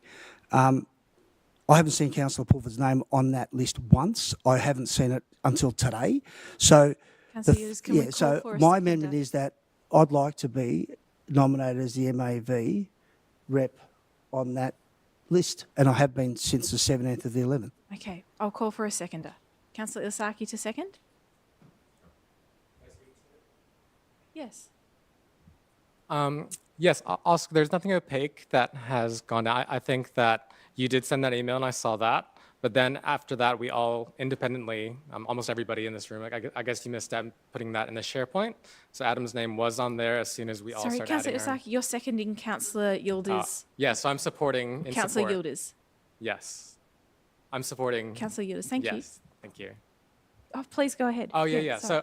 So it seems like there was just a miscommunication. So I'm happy to get your name on there like you would have meant to put it on. Thank you. Thank you. Are there any further speakers? No? Can I just clarify something on this list? Is that okay at this Yes. stage? Yeah. Sorry. I'll wait till after. Okay. Yeah, I think that's probably best. Okay, well, I'll put Councillor Yildiz amendment to the vote. All those in favour? I declare that carried. Can we just amend that at the top? Can I call a division on that, please? Sure. All those in favour? So that's Councillor Yildiz, Councillor Theodosis, Councillor Miles, myself, Councillor Politis, and Councillor Iwasaki.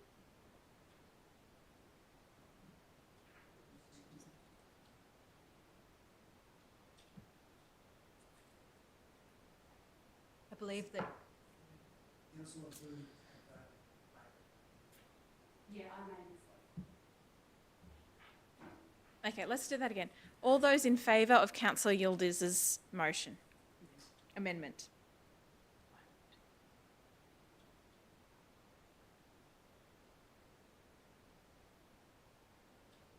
Yeah, all those against? And all those against? Okay, I declare that lost. Thank you.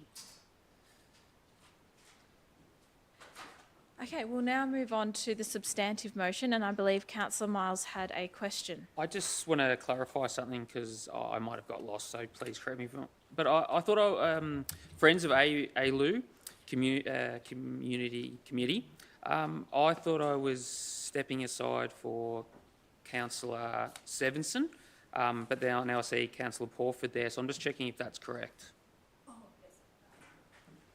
At the time, I hadn't realised that both Councillor Pulford and I had put our names across, so we were both in the document, and we discussed, and I decided to pull out. Okay, thank you for that. No, I'm sure. I was just making sure. Well, actually, no, I would like to. Yeah, I'd like to be able to. Yes. We Okay. Move an amendment. We can move an amendment. Would that be acceptable? Yes, that's acceptable to the mover and the seconder, so that will be included in the substantive motion.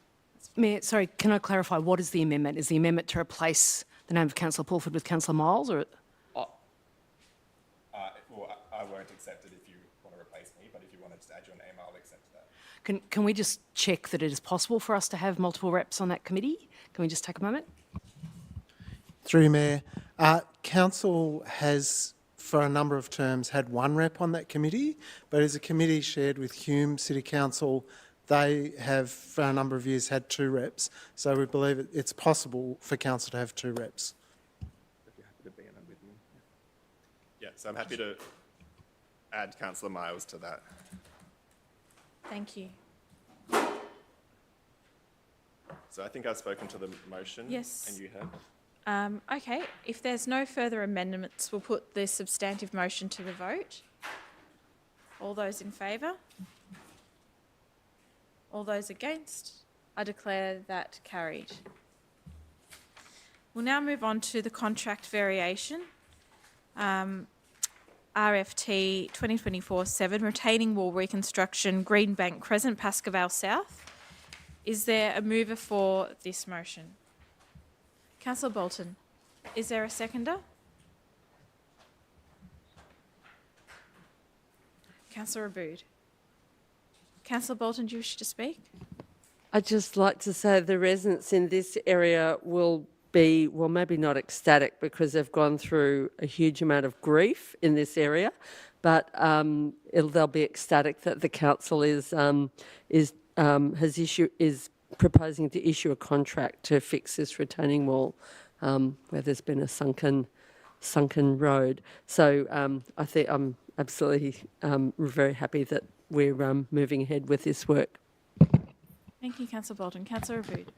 Yeah, just as the seconder, I'd like to just draw people's attention to the shocking fact that the shortfall is astronomical, which made me go, oh my God, twice as much. That is because more and more of the wall has collapsed. So yeah, to echo Councillor Bolton's comments, the residents of that area do need it fixed, and even though it's expensive, we're obliged to get that done. Thank you, Councillor Abood. Are there any speakers, further speakers? No, in that case, I'll put that to the vote. All those in favour? I declare that carried. We'll move on to 7.8, contract award for Richards Reserve soccer field upgrade works. Is there a mover?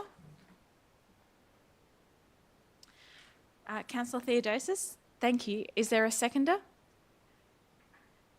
Councillor Ilsaki, thank you. Councillor Theodosis, do you wish to speak to this item?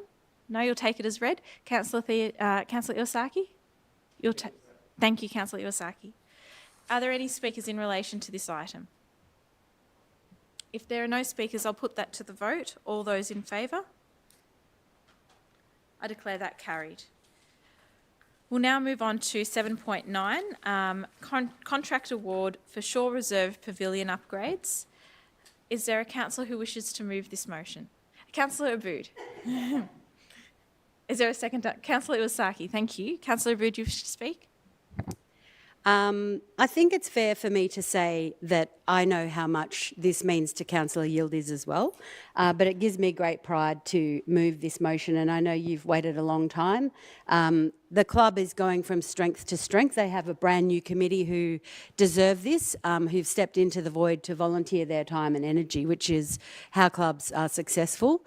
The players at this club are a bunch of absolute little legends, especially the juniors who, I think, what was it, Ian, the 12s, the 16s, maybe the 14s as well. Like a whole lot of teams last year all won their grand finals against the odds. And I think that even though it's taken a really long time and they won't have it for this season, they need to, keep on keeping on and keep on playing great footy on this oval, and we'll organise what happens to the pavilions as soon as we can. Thank you very much, Councillor Abood. Councillor Iwasaki, do you wish to say anything further? No? Thank you. Any further speakers in relation to this? If there's no further speakers, I'll put the item to the vote. All those in favour? I declare that carried. We'll now move on to contract award for the state purchase contract, provision of gas for large and small sites. Is there a councillor who wishes to move this motion? Councillor Iwasaki, is there a seconder? Councillor Abood. Councillor Iwasaki, do you wish to speak to this item? Well, unfortunately, we're still using gas, but we need to move this motion and get this through. So let's just do that and move on to getting off gas sooner rather than later. Yes, thank you very much, Councillor Iwasaki. Councillor Abood. And to echo Councillor Iwasaki's comments, yes, unfortunately we are still using gas, and it's important to note that this doesn't actually tie us in to continue to use gas, and if we can find a way around that, we have heard at the briefing on Monday that this doesn't mean we're obliged to keep on using gas. Thank you very much. Are there any further speakers? No, in that case, I'll put it to the vote. All those in favour? I declare that carried. We'll now move on to contract variation for Stewart Street Streetscape Improvement Project. Is there a councillor who wishes to? Councillor Pulford. And a seconder? Councillor Iwasaki. Councillor Pulford. Thank you, Mayor. This is a contract variation for improving Stewart Street in my ward of Wakwak Ward in Brunswick East.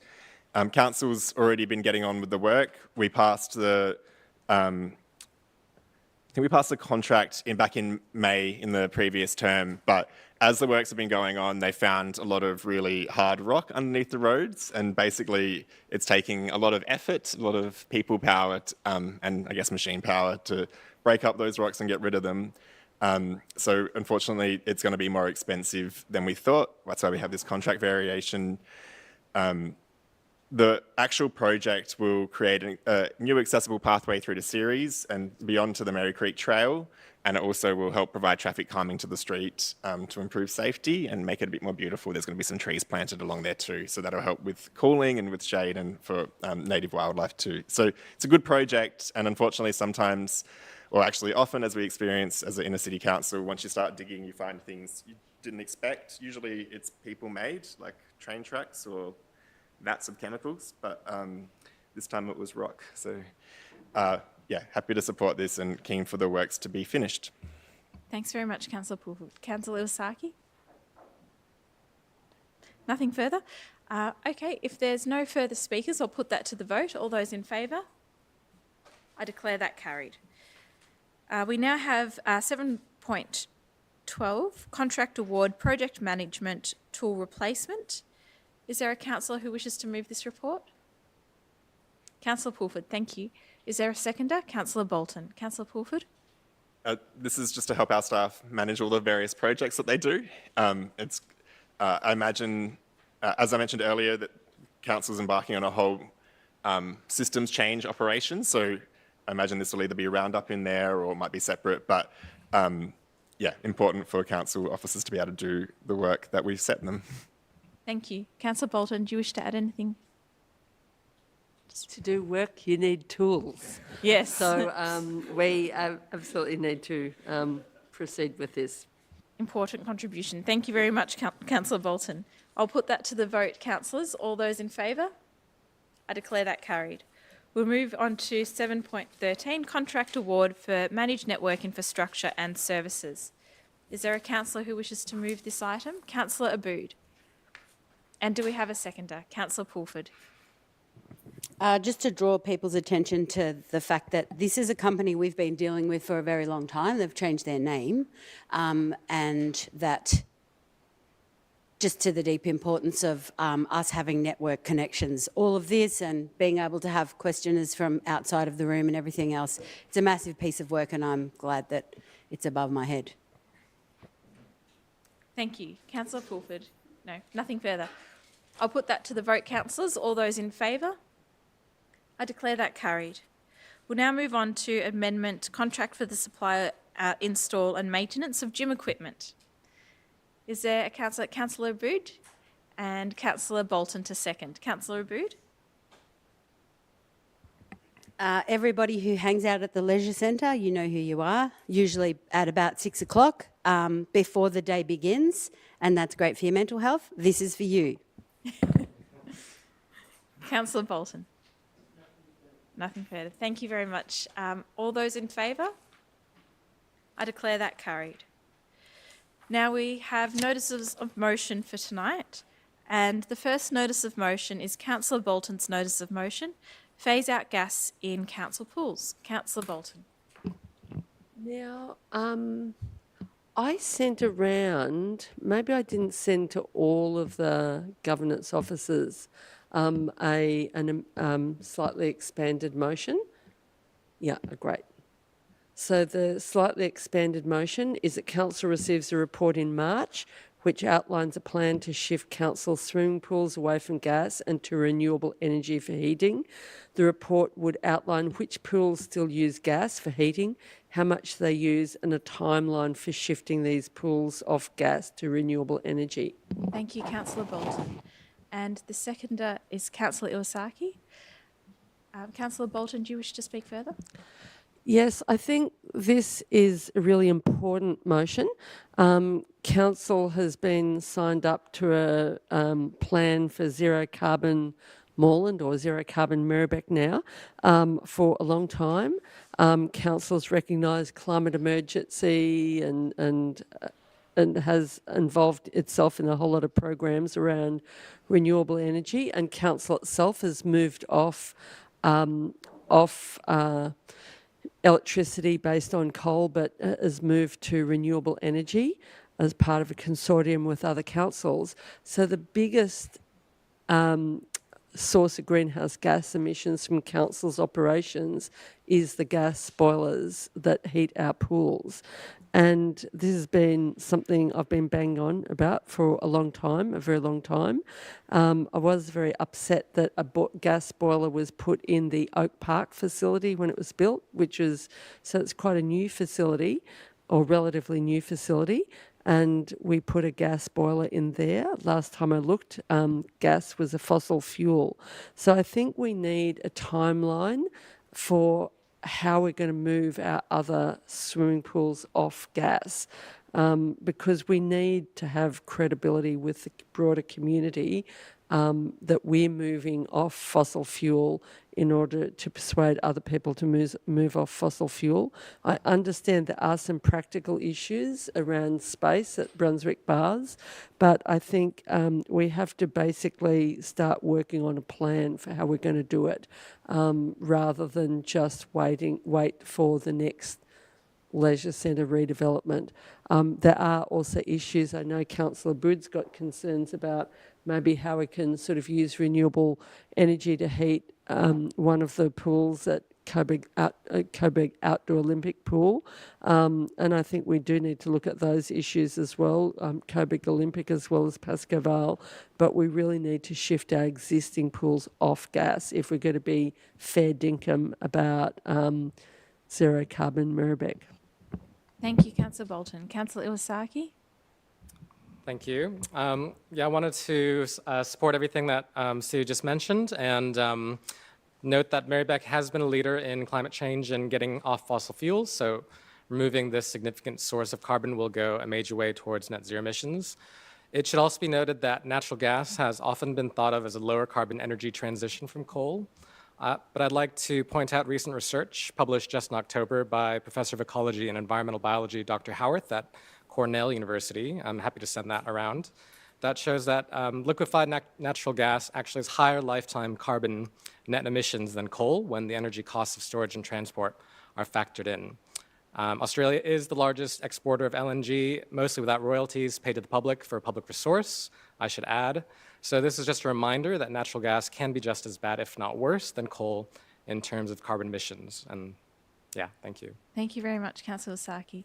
And I'll turn to Councillor Theodosis. Yes.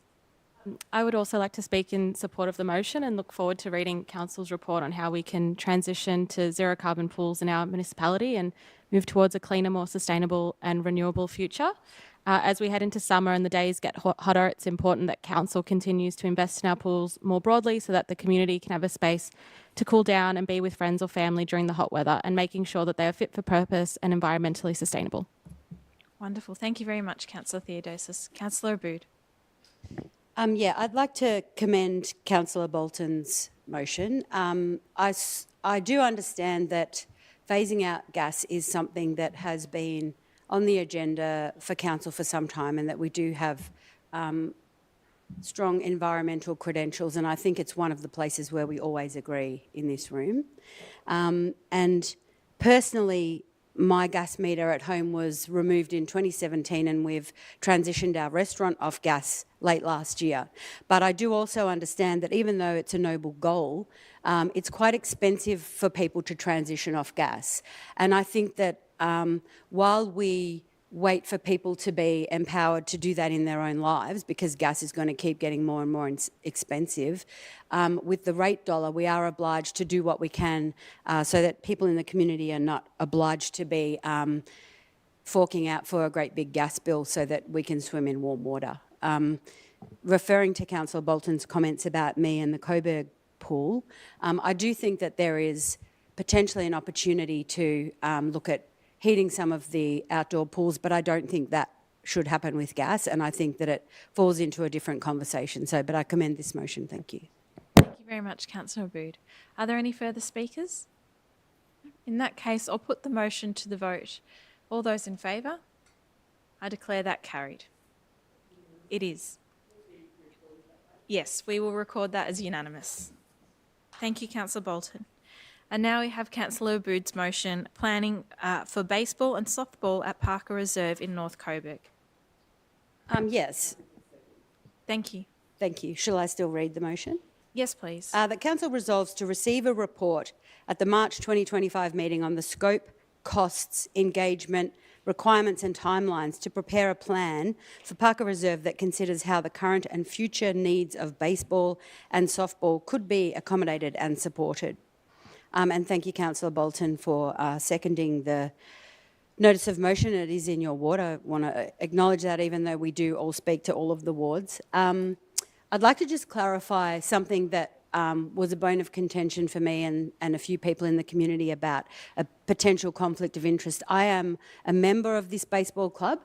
and I've played baseball there, and I've also been a member of another club, but I've never sat on a committee, and I don't sit on a committee now, and I think that clears me of a conflict of interest after getting some advice and also referring to page 3 of the local government. What's that last word, Eve? Act, thank you. Parker Reserve is the one and only baseball club in the city of Merri-bek, so we feel marginalised, which is kind of ridiculous, but we are the one and only club. And our neighbours either side of us steal our best players, but, you know, that's okay. They're still playing baseball, so that's good. But the baseball diamonds at Preston and also Essendon enjoy a much better playing facility and conditions than we do. We just slipped in before Shore Reserve to have our club rooms made female accessible, which is, so we were the third last. But now we sort of feel like a donkey wearing gold. And so because we have these beautiful club rooms, we think that it would be worth taking a look at the whole site, whether there is an opportunity to look at it with a bit more of a holistic perspective to see what can be achieved there. And we hope that one day in the future, and I hope, that baseball can be something that Merri-bek can be really proud of, you know.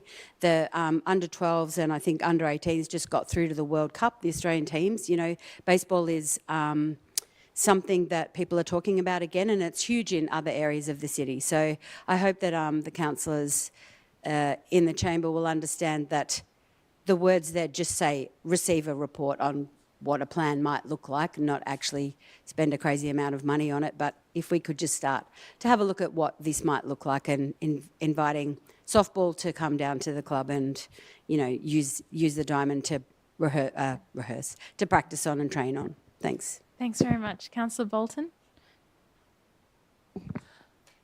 Really, I'm seconding this because I support exploration of different forms of sport within Merri-bek. I think they're different, you know, different people have interests in different sports, and I think, yeah, there's just an exploratory report to see if this might work. I mean, I did play softball at school, but I've never really been a big fan of fielding games. I prefer it when the ball comes back to you and you're running around rather than waiting for the ball to come to you as in when you're fielding. But I think we need a diversity of sports and activities for people to enjoy and stay fit and healthy. Thanks very much, Councillor Bolton. Are there any further speakers? Councillor Miles. Yes, I support Councillor Aboud's motion. I played baseball down at Parker Reserve probably 2001, 2002. I went down there a couple of years ago and it doesn't look like it's changed since then. So for 22 years, it still looks exactly the same. The outfield still looks as bad as it did when I used to play, the bouncing it around all over the place. So, yep, I support this motion. Wonderful. Thanks very much, Councillor Miles. Are there any further speakers? Councillor Iwasaki. Go Dodgers, go Rebels. Very good. Any further speakers? No, in that case, I'll put that to the vote. All those in favour? I declare that carried unanimously. Please be recorded as unanimous. Now we'll move on to 8.3, Councillor Pulford's motion, turning roads into parks. Councillor Pulford. Thank you, Mayor. So do you want me to speak through the motion quickly? Yes, please. So I'm moving a motion that seeks to receive a report mid-next year that outlines how council could close certain sections of roads or narrow existing wide roads in our city to create new parks and open space to help reach a park close to home and safer street targets.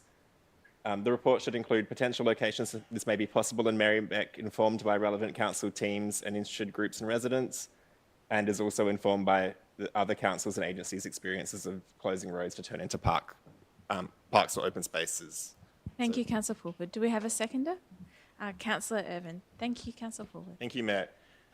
So yeah, this notice of motion seeks to bring separate work streams that different teams in council does together to achieve outcomes, I guess, in a more efficient way and maybe a more strategic way. I think council officers do really incredible work on these programs, and essentially what I'm hoping is that there might be some areas in our city, not many, where we've identified as a gap for need for access to open space. Our Parks Close to Home initiative says that everyone who lives in an activity centre should be 300 metres walk away from a park or open space, and everyone else not an activity centre should be 500 metres. And it's been going on for years now, the Park Close to Home initiative, and I think we've created at least 7 parks under that. And what officers have gone through and mapped, every household in our city and their access to parks, and worked out red zones where people are further away than 500 or 300 metres walk to open space. And in those areas, we seek to create new parks. Often we buy land through open space contributions, or basically a developer tax. When developers subdivide land in our community, we get to tax them a little bit, because as they densify that block of land, we need to make sure that there's less density elsewhere or open space access elsewhere. And so often that means we spend millions of dollars on land to turn into parks, because we're in a city where land prices are expensive. Other agencies, including one in our own city, I think the state government is seeking to close a road and turn it into a park as part of a broader development on the avenue. And then Yarra Council has previously also narrowed sections of roads in Cremorne and closed sections of roads in Collingwood to turn into new parks and open space. And I think it's just a cheaper way to do it. But also, road closure projects are really important because they can help reduce rat running and traffic on certain streets, particularly streets that students travel to schools on. But they can be controversial changes, and people can be quite worried about them. And we experienced that in this previous term through Barrow Street, which we're about to trial closing one end of. So I think that also, if there's suitable locations where we need more open space, and it's a route to schools, for example, or a major active transport route, we can close that road. You might actually get more support for a road closure project if you're not just literally making it harder for people to get around by putting in bollards, but you're creating a beautiful, more new civic space or park. So, yeah, I think our officers do great work, but I think this intends for them to look at bringing some of these work areas together, and council officers have suggested it could fit under our Streets for People engagement plan that will be happening through the first half of next year. And so it wouldn't be, it's like a different lens to look at that work through rather than being this whole new stream of work, I would say. Thank you, Councillor Pulford. Councillor Irvin. Thank you. In the last 6 months, the Merri-bek community has been fortunate enough to see 2 new parks open in Brunswick. So Yearbook Park on Frith Street and Michelle Guglielmo Park on Sydney Road, which opened last weekend. And these 2 parks were delivered under the Park Close to Home program that, as Adam said, identifies gaps in our open space network and purchases properties to turn these into parks. This is an important program for many reasons. Parks are vital for our cities. They provide opportunities for nature in our built environment. They give our community space to gather, to connect, and to play. They provide much needed respite with shade and permeable surfaces. As our city densifies, we will need this precious public space more and more. So I'm really looking forward to continuing to deliver new parks this council term. As well as purchasing properties for parks, another solution for delivering more public space is to convert small sections of streets into parks or civic spaces. This has previously been done across our municipality, from Victoria Street Mall and Sparta Place to the park that gives my ward its name, Randazzo Park, which was partially formed from the closure of one end of Blair Street. These are valued public spaces now and play an important role in our network of open space. It is hard to imagine our city without them. As a council, we can continue creating these spaces for everyone in our community to enjoy. I support this motion and I look forward to seeing the outcome. Thank you very much, Councillor Irvin. Are there any further speakers? Councillor Iwasaki. As well as what has just been said, green spaces are one of the most, open green spaces in cities are one of the most egalitarian forms of sources for mental well-being in a city. And the danger of not having access to these sort of places, especially rises with lower socioeconomics.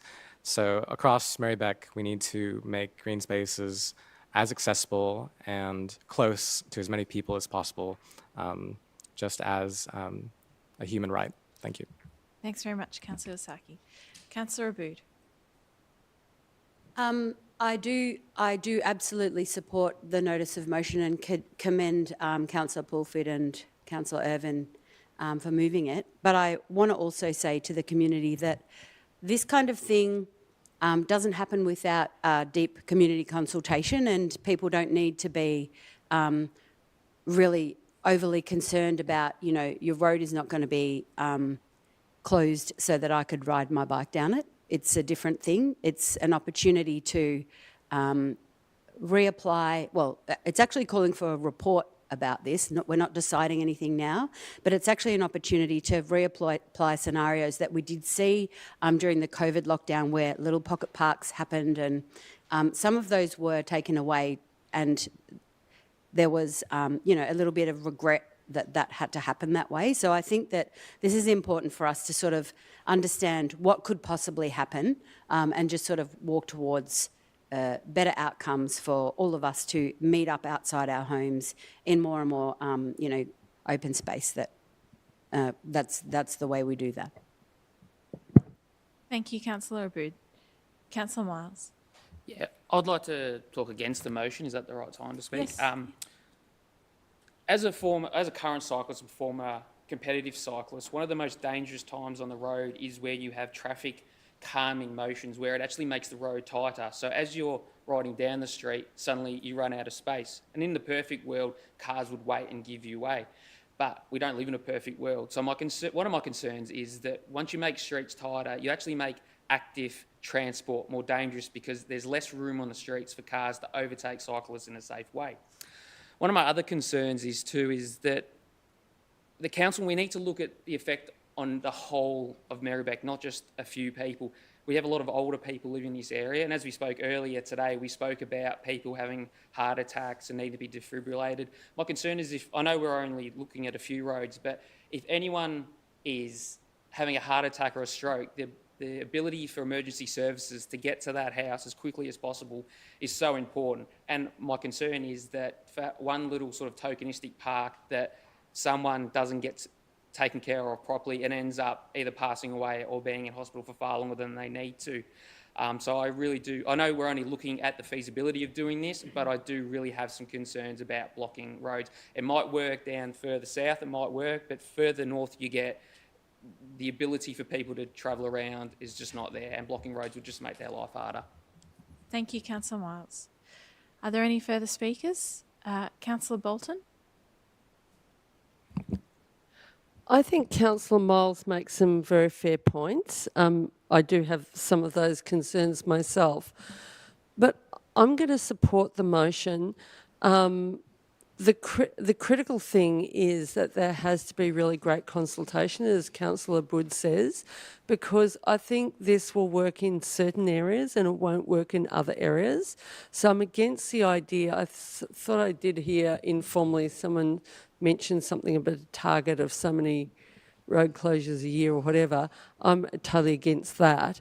I think you have to look at what sort of road might lend itself to this, and it has to be on a case-by-case basis rather than, you know, feeling we have to close the road this year or whatever. I am aware of, you know, there are some places that have years ago been blocked and turned into little parks, which you probably don't even think of as through roads anymore.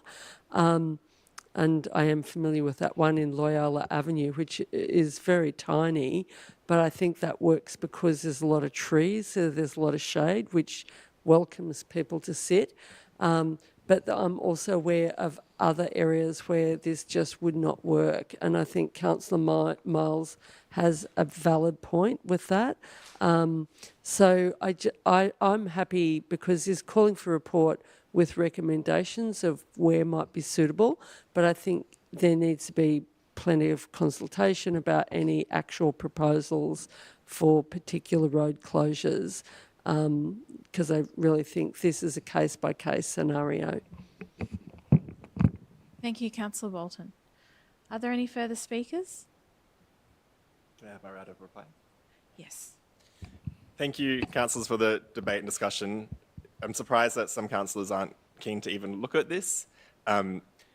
We do close 1 or 2 roads a year, but it's just a program that exists within our budget, and it's designed to make our streets safer, particularly for students getting to school. Traffic calming, that one councillor was talking about, and making roads narrower, that can help to slow cars, but that's not what this is talking about. This is talking about closing an end of a street, for example, turning it into a park, which means fewer cars can run through our neighbourhood streets, which means that our streets are actually safer for everybody walking and riding. So it does, like, one of the best streets to ride in Melbourne is down Canning Street, and that's because there's modal filters, but that's because the road has been closed in certain sections. I used to use Canning Street all the time. I loved that, and it was because not many cars because cars couldn't go all the way through. It was just so much safer. There was much more room for cyclists to move around in and to feel safe doing so. So I understand that, like, closing a road is contentious, and I think that's part of the reason why I brought this motion forward, is because I think it is an important tool in council's toolbox in terms of making our community safer and saving lives in terms of pedestrians or people on bikes.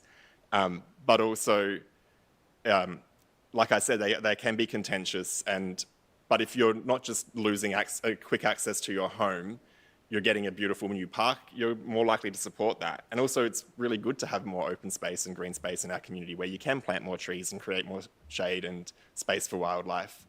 On the emergency services point, anytime a road is closed, there's officers work with emergency service departments, asking them whether they have any concerns. And so, for example, on the Barrow Street road closure that we're going to trial, Ambulance Victoria said there's multiple other entry points. So it's a fair concern, but we're aware of that, and we work to that.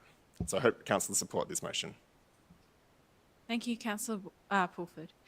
I'll put the motion to the vote. All those in favour? All those against? I declare that carried. We'll now move... Division on that, please. Yep. We've called for a division. So all those in favour? All those against? Oh, sorry. So in favour, Councillor Svensson, Councillor Pulford, Councillor Iwasaki, Councillor Irvin, Councillor Bolton and Councillor Abood. Against, Councillor Theodosis, Councillor Miles, Councillor Davidson, Councillor Politis. And that's carried. I'll now move on to affordable housing in Coburg. Mayor, would you like me to provide a summary of the motion? Yes, because it is quite long. That would be helpful. It's a pretty chunky motion, so I won't go through and read the whole thing out, but essentially what this motion aims to do is that council owns a number of sites in central Coburg, and there's been a previous consultation project, the Coburg Conversation Project, that asked the community what they would like the future of these sites to be. And one of those objectives identified was that people wanted more affordable housing, including social housing. So this motion speaks to what we would like to do with these sites. So it acknowledges the need for affordable housing in the midst of a housing crisis, and it proposes that as the feasibility work that we'll do to work on how we develop those sites, that we consider genuinely affordable options for the community through partnering with the state and federal governments, options like that, and other options to keep sites under public ownership. So that's the main guts of the motion. Thanks very much, Councillor Svensson. So that motion is as read in the council report. Is there a seconder? Councillor Iwasaki? Thank you. Councillor Svensson, do you wish to speak to your motion? Yes, please. So I'd like to point out that more people in Victoria are at risk of homelessness than anywhere else in Australia. Victoria has an estimated 229,000 households in rental stress, over 120,000 people on the public housing wait list, and over 30,000 people experiencing homelessness. Yet Victoria spends less on social housing than any other state, with social housing making up only 2.8% of Victoria's homes, less than half of what was available just in the mid-90s. This severe lack of social housing has forced people on lower incomes into the private rental market, where rental availability has hit historic lows and rents have increased far beyond inflation and wages. Here in Merri-bek, data from March this year shows that only 2% of rentals are considered affordable. That's only 35 affordable rentals for over 100,000 people. Merri-bek Council has a unique opportunity to be part of the solution to this housing crisis. Council owns a massive 10% of all land in central Coburg, much of which is a sea of concrete car parks. This is prime land. It's close to public transport, shops, and important community spaces. Few councils still hold so much public land, so we have a real opportunity to turn the tide on the housing crisis. These sites should be turned into a thriving community hub filled with green and open space, community services, and good quality, genuinely affordable housing, kept in public hands and not sold off to private developers. We want more people to be able to afford to live here, and we simply can't guarantee private development will ensure the affordability, durability, and sustainability that our community deserves. Too often we hear that all we need to fix the housing crisis is just more housing, but when what we actually need is genuinely affordable housing for people, not for profit. We know that public housing is the most affordable form of housing, with rents capped at 25% of household income. Building public housing not only benefits the ever-increasing number of people on the public housing wait list, but it also benefits renters in the private market, as reduced competition results in better availability and lower prices for everyone. Building public housing even benefits non-renters. Recent modelling has shown that for every $1 invested in social housing in Metro Melbourne, $3.40 is delivered in benefits to the community through improved community health, less antisocial behaviour, and increased community diversity. Council is the level of government closest to the community. We must advocate for our residents to other levels of government. Merri-bek needs more affordable housing, and this motion shows we're ready to partner with the state and federal governments to build it. Community consultation shows that this is what the community wants: more genuinely affordable housing surrounded by green space and quality services.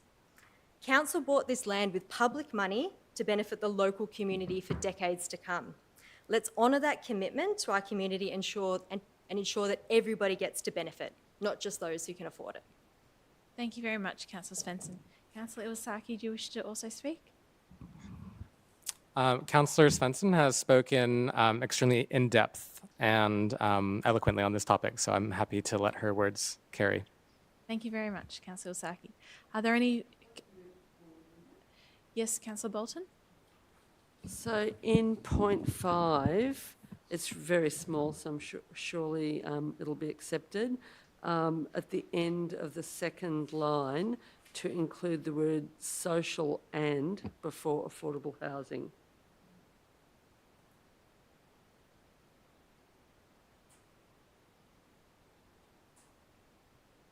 Should it be social and genuinely affordable housing rather than genuinely social?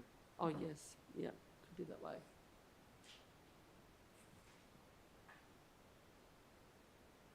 Affordable housing, generally unaffordable in Australia. Yeah.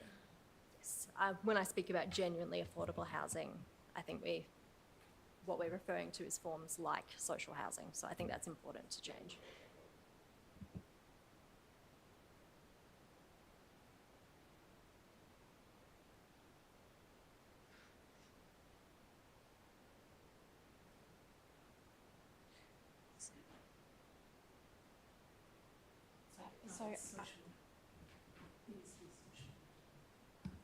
So on the last line, just add the word genuinely.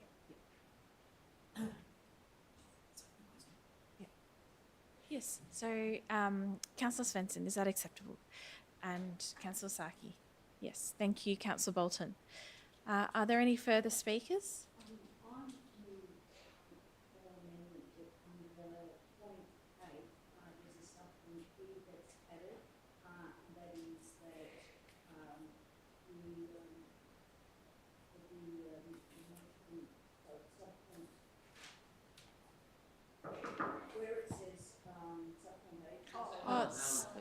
Oh, your button. Sorry, I'm speaking in support of an amendment that I proposed that under point 8 that we include the words that we work in alignment with state and federal housing initiatives and reforms and state and federal funding opportunities for all options. Thanks very much, Councillor Politis. Is that acceptable to the mover? Is that up there? Yes. Ah, So that yes. would be the wording that's Okay. pasted up on the screen? Yep. Yes. Yes, that's acceptable. Thank you, Councillor Svensson. Councillor Saki? Thank you. Are there any further speakers to the substantive motion? Councillor Bolton. I'll speak in favour of this. This is a much better motion that was passed during the last council, in particular the reference to keeping council land under public ownership. I feel extremely strongly about that. And, you know, people who've known me know that I'm extremely sceptical about affordable housing. It's got an actual definition. It usually means sort of market rent or else substandard offerings from developers. So the only really genuinely affordable housing is actually public housing, not even community housing association housing. So, I mean, there's references to that in this motion, so I will be supporting this. I mean, there does need to be development, including of the new Coburg Library, etc., in the central Coburg area. I mean, central Coburg needs a lot of love, I think, to make it an attractive place, but it needs to be a place that people can afford to live, so that we can halt the fact that people, huge numbers of people, are being forced out of Merri-bek because they can't afford to live here anymore. I certainly know, I'm more aware of the northern strip of suburbs that come from the old Broady Council, Glenroy, Hadfield, Fawkner, where there's been a massive transfer of people to the outer suburbs, and people from closer in have moved to these areas. So, you know, I'm really keen to have something that's genuine, which really is only public. Thank you, Councillor Bolton. Councillor Abood? I rise in support of this spicy motion.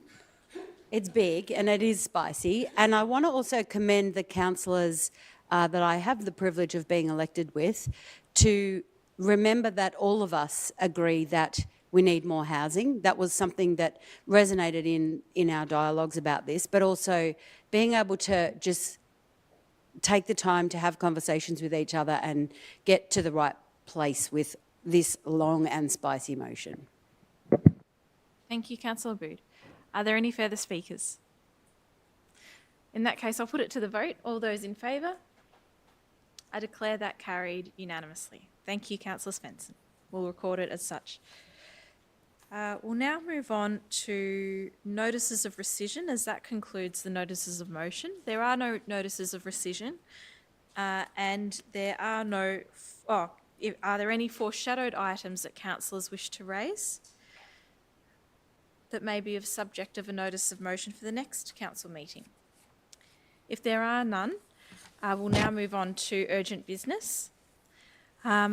Councillors, do you have an item of urgent business you wish to raise? Councillor Bolton.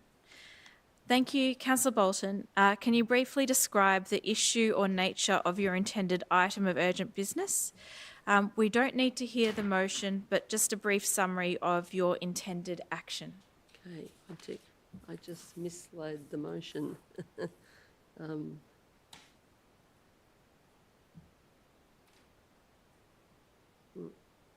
I just mislaid. Okay, so my motion is, I've mislaid Can we pull it up? Yeah, on... here it is. Yep. Okay, here we go. So this is a motion for council to allow me to put an urgent business item to the council. Councillors have to vote on my right to put a motion. I'd urge councillors to consider allowing me to put a motion so at least there can be a debate. If people want to vote against it, that's your prerogative, but it would be good to allow me to put a motion. And it is along the lines of the petition that was presented earlier today, because the community open space at Hosken Reserve, what's often referred to by locals as the East Field, is unusable at the moment for recreation because Councillor Bolton, of the I think- rocks and glass, etc., in the field. So that's what the motion is concerning. So I'm moving that And I that's be your able belief to as to why submit. it's urgent. What's sorry? That's your belief as to why it's urgent. Yeah, Yes. that's my Okay. belief. Thank yeah, you. I've become aware of it since the agenda was produced. Yes, thank you very much. Okay, now, councillors, do we have any questions of clarification? This is the point to ask those questions of officers. Councillor Bood has her hand up. Thank you. I'm interested to know whether the park or the area that is the subject of the proposed urgent business item is dangerous and needs to be closed. Thank you. I'll turn to Anita to assist with this response. Thank you, Mayor. Thanks for your question, Councillor Abood.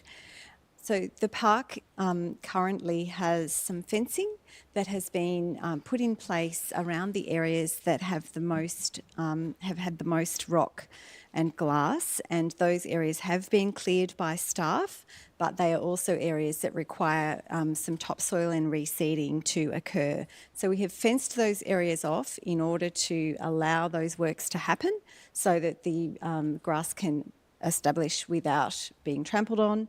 And there is another area where there has been some grass already established that is open, and in my professional view, it doesn't pose a risk in that state. Yes.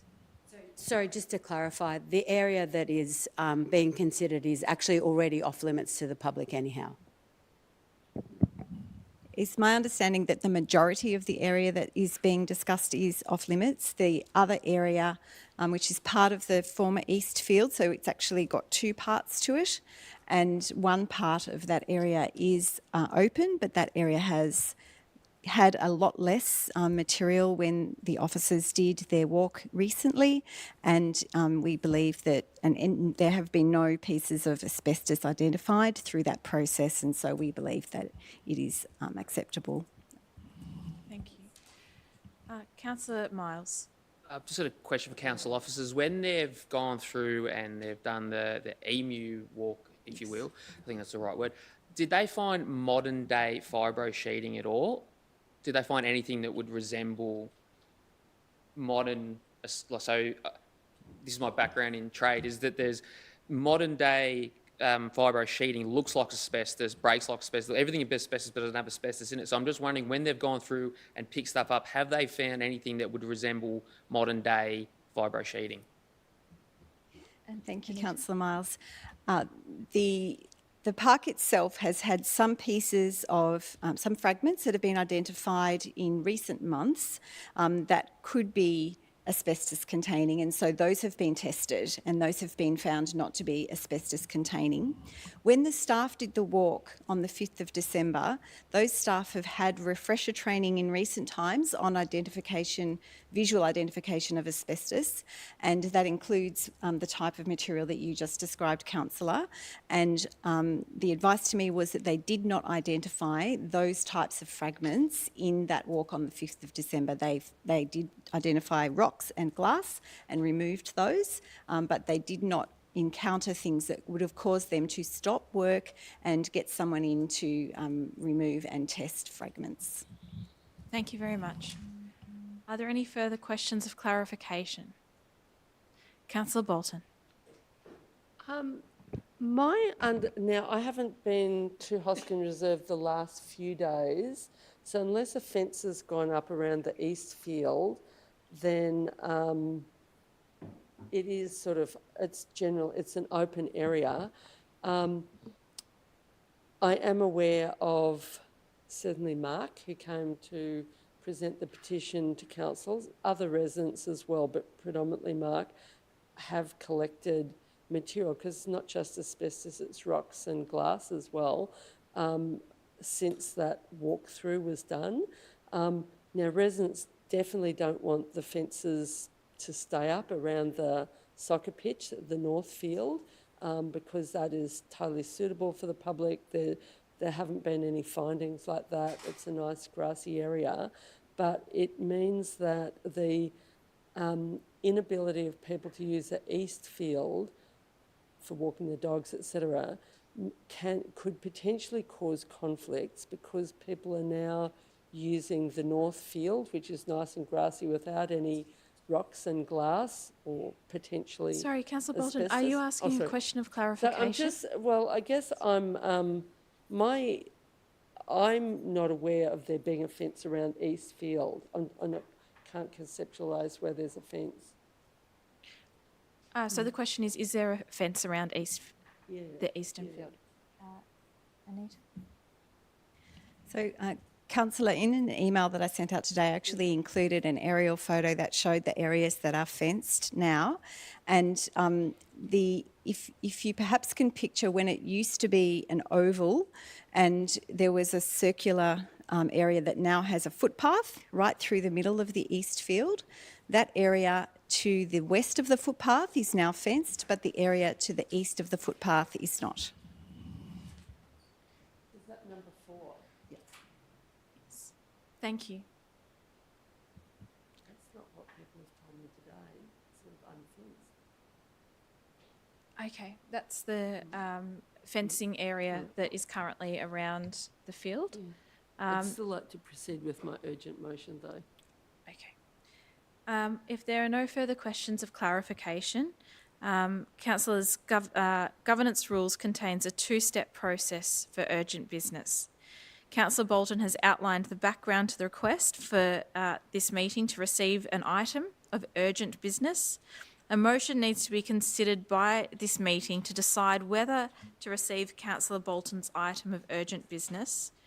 This motion must be carried in order for this item of urgent business to be considered. Therefore, councillors, do we have a mover and a mover for councillors, a mover and a seconder for Councillor Bolton's matter of urgent business? So this is just to consider: is it urgent? Does it meet those guidelines within our governance rules? Councillor Iwasaki to second Councillor Bolton. Now, Councillor Bolton, would you like to speak to this? I think I've sort of said really everything. I mean, I want to proceed with this because this has been an ongoing issue since we reopened the reserve, and I think the problems are going to exacerbate now that the northern pitch is open to the public and to the soccer field, to the soccer club, because it could potentially create conflicts if the people who would normally use East Field are using the northern field, when also the soccer club is wanting to do training or play games, etc. there. I actually think it would be better if we could resolve this issue to the satisfaction of the community.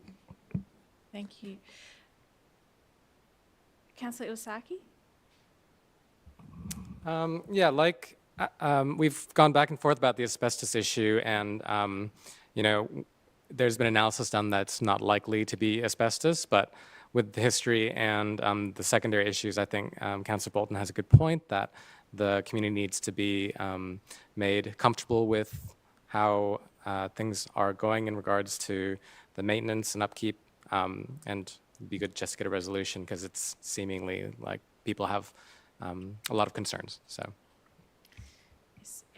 It comes with a huge history, this site. Are there any further, Councillor Miles? Sorry, because we don't have it up in front of us, so just correct me if I'm wrong, but I wouldn't, an amendment to remove asbestos from the motion, because the word asbestos, because yes, rocks and glass, but my concern is that you could see a shard of paint and say, well, that's red lead. You could see anything, unless there's actual 100% proof it's asbestos. I don't want to scare the locals thinking that there is asbestos unless we do have 100% that it is asbestos, because I work in an industry which is heavily involved with asbestos, and it's serious business and it's serious health implications, and I don't want to scare people, but if it is asbestos, then we really need to take it seriously. So I've got a, well, we're Sorry. not up to that point, but I've got a modified motion. Oh, with sorry, I some might have wording, missed. I've which missed that. we won't have had a chance. That's okay. Sorry, the so- first step is to decide, is this urgent? Okay, sorry.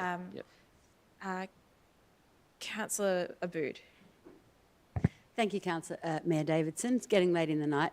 I rise to speak against this being an urgent item of business. I think lots of things like this pop up, and I tried to bring one, something that I thought was important as an urgent item of business on Monday as well, and I do understand why it wasn't. I think that I feel satisfied that it isn't urgent because we've heard that the parts of the park that are available for community to use are ready to be used, and the parts of the park that aren't ready to be used are being rectified with new soil and grass and council officers emu picking. Yes. Literally walking through the site and making sure that whatever is left behind, whether it's imitation red lead or it looks like asbestos, I think we've heard enough times that asbestos is not there now and that the site is clean and ready for the grass to be planted and the topsoil to be put on. So I think it's a better idea, rather than bringing this as an urgent item of business, that the council officers be trusted to just continue with what they've been doing to rectify this really long and complicated process. Thank you very much, Councillor Abood. Councillor Pulford. I want to speak in support of this being urgent business. I think Councillor Bolton has raised some good points that it's summer and people will be seeking to use open spaces more. This is our last council meeting before February, where we could consider such an item, and that's at the end of summer. And as councillors have acknowledged, there is a lot of history on this site, and there was asbestos found in a different part of the site, in a different context, and I'm not saying that there's asbestos potentially here, but as you heard, we have a resident who's got signatures from lots of different residents who still have lots of concerns around this site. And so I think council putting this on the agenda as an urgent business item shows the community that we're listening, and it also is a chance for us to actually demonstrate what officers are doing, because I support what officers are doing, and I support the amendments and the explanation that the director sent out earlier today. But clearly it's an issue of community concern, and I see this is a way for us to be able to get our message across to that community, let them know it's been heard, that they've been heard, and let them know what we're doing to make sure that this beautiful space is safe for them. Thank you, Councillor Pulford. Are there any further speakers in relation to the urgency of this item? Sorry, can I just ask a question? Yes. Just to clarify, we don't have the motion on the screen, so it's a little bit confusing. The one that Anita sent around. Yeah, so I'm just wondering if the point 2 still says seek a briefing and when that briefing might happen, because school holidays start tomorrow or the next day for a lot of kids. So we're on break in January. Like, what does that look like in real terms?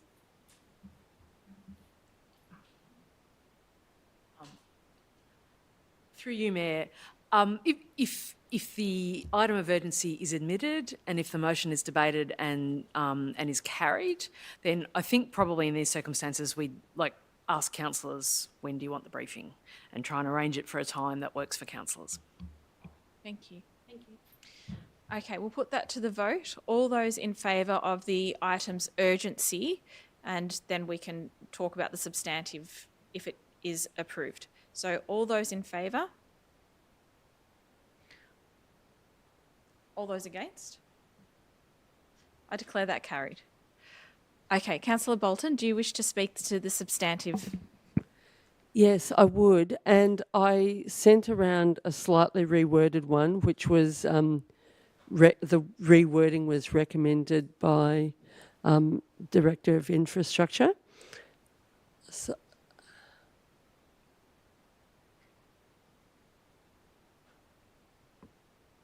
So it's the rewording for people's information doesn't say asbestos has been found. It just says material potentially containing asbestos to cover council in all eventualities. But it's also not just the asbestos, it's also the rocks and the glass. So I think, and a briefing I think is necessary because we don't have a council meeting until February, so it's quite a long time between council meetings for residents to be able to resolve this issue. And it's been a long time since we've had a council meeting because we've had a very long caretaker period and then the council dissolved. So it's been a long time without residents being able to, really get councillors to act on any particular issue. Otherwise, this would have been brought to council much earlier. And I think ideally, this would have been able to come to a council meeting much, much earlier, but that wasn't feasible, so that we could maybe get this play space ready before school holidays. So at the moment, that's not the case. It's not really a very attractive place for kids to play in the dirt. Well, some kids probably do, but others don't. But also, it's a lot of parents are understandably worried because it's not just pieces of material which could potentially contain asbestos. It's also the glass and the rocks, which, creates injuries. Okay, people don't mind the odd piece of something being found. Obviously, that's the case, but it looks, there's just too much being found to justify this risk. And maybe we need to. Do need a seconder as well. Yeah. Oh, sorry. Yep. Is Councillor Pulford to second? And I think then once there's a plan, and maybe council officers are working on a plan, but we need the plan to be presented to the community or communicated to the community. I think residents are also concerned. They want the grass back. They want a grassy space with well seeded and well irrigated to allow the grass to grow. But they also are concerned that if we just plant lots of grass before we've properly cleaned up all the rocks and the glass, that then there'll be hazards that will be disguised amongst the grass that will be hard to identify when people are using the area for recreation. So those are the concerns within the community, and that's why I've put this forward.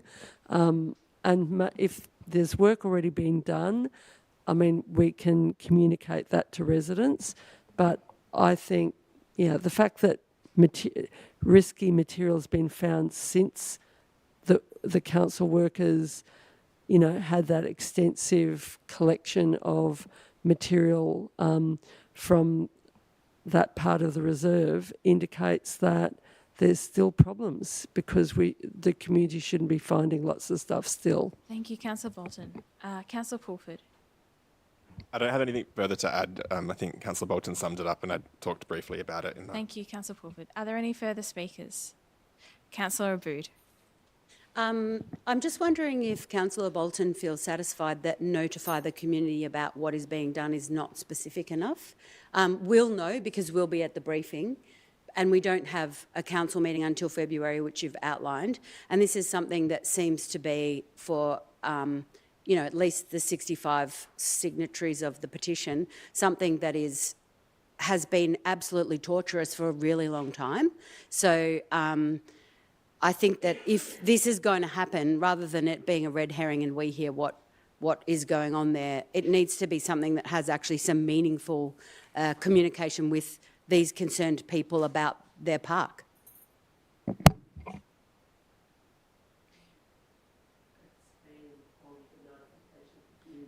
Yeah, you might want to notify which community and how. Okay, alrighty. Now, I haven't got a computer to be able to type. It's a bit uncomfortable on my mobile phone. But so maybe it could be an extra point 3, which would be... I'll move an amendment. Councillor Bolton can't move it. For the sake of process, I'll move an amendment that says... that changes the word notify the community about what is being done to and adds by contacting the 65 signatories on the petition and maybe a letter to the neighbours of the site. Yep. And the users of the reserve. Well, that's... Clubs. The clubs. the clubs that you... Sorry, 28. 28. 28 people. Okay, sorry, 28. Thank you. Signatories of the petition and signs in the park, saying that if indeed we do find that everything's fine and go back into the park, and we've identified that there is no asbestos on the site, that people get that information so that this doesn't keep on tumbleweeding along forever. Yeah. Because it's causing a lot of tension in here and out there. Thank you, Councillor Bood. Are there any further? Councillor Miles. I don't know if we could, to the residents, so I don't know if you add to this the motion, tell me if I'm doing this wrong, but actually explain what the material is that's found, because if they do find modern day fibro sheeting, they can say it's modern day fibro sheeting. So are you wishing to add an amendment? Yeah, Is that- adding amendment. Well, when we just said when we're saying to the residents, so we're actually explaining what is found rather than just it's cool. Don't stress. What is found and being done. Okay. Oh yeah. Okay. Yep. All right. I'll shut up then. Yep. Thank you. No. Oh yeah. Sorry. Yeah. So is that acceptable to the mover and the Yeah, seconder? happy with that. Okay. Yes. Are there any further speakers? In that is Councillor Iwasaki. That is a very reasonable and consensus-driven approach. Congratulations, everybody. Thank you. All right. I'll put that to the vote. All those in favour? I declare that carried. Is that unanimous? It was. Could that please be noted as unanimous? Okay. Thank you, councillors. So now that brings us to the end of our meeting. I'd like to thank those who were watching on the live stream for your interest in council matters, and I'd like to congratulate all our councillors, our new and returning councillors, for a very productive and well thought out meeting. Thank you for your debate, your considerate contributions, and the nature in which you conduct yourselves. And this is our last council meeting for the month before Christmas, so I'd like to wish everyone a Merry Christmas, and I will declare the meeting closed at 9:40.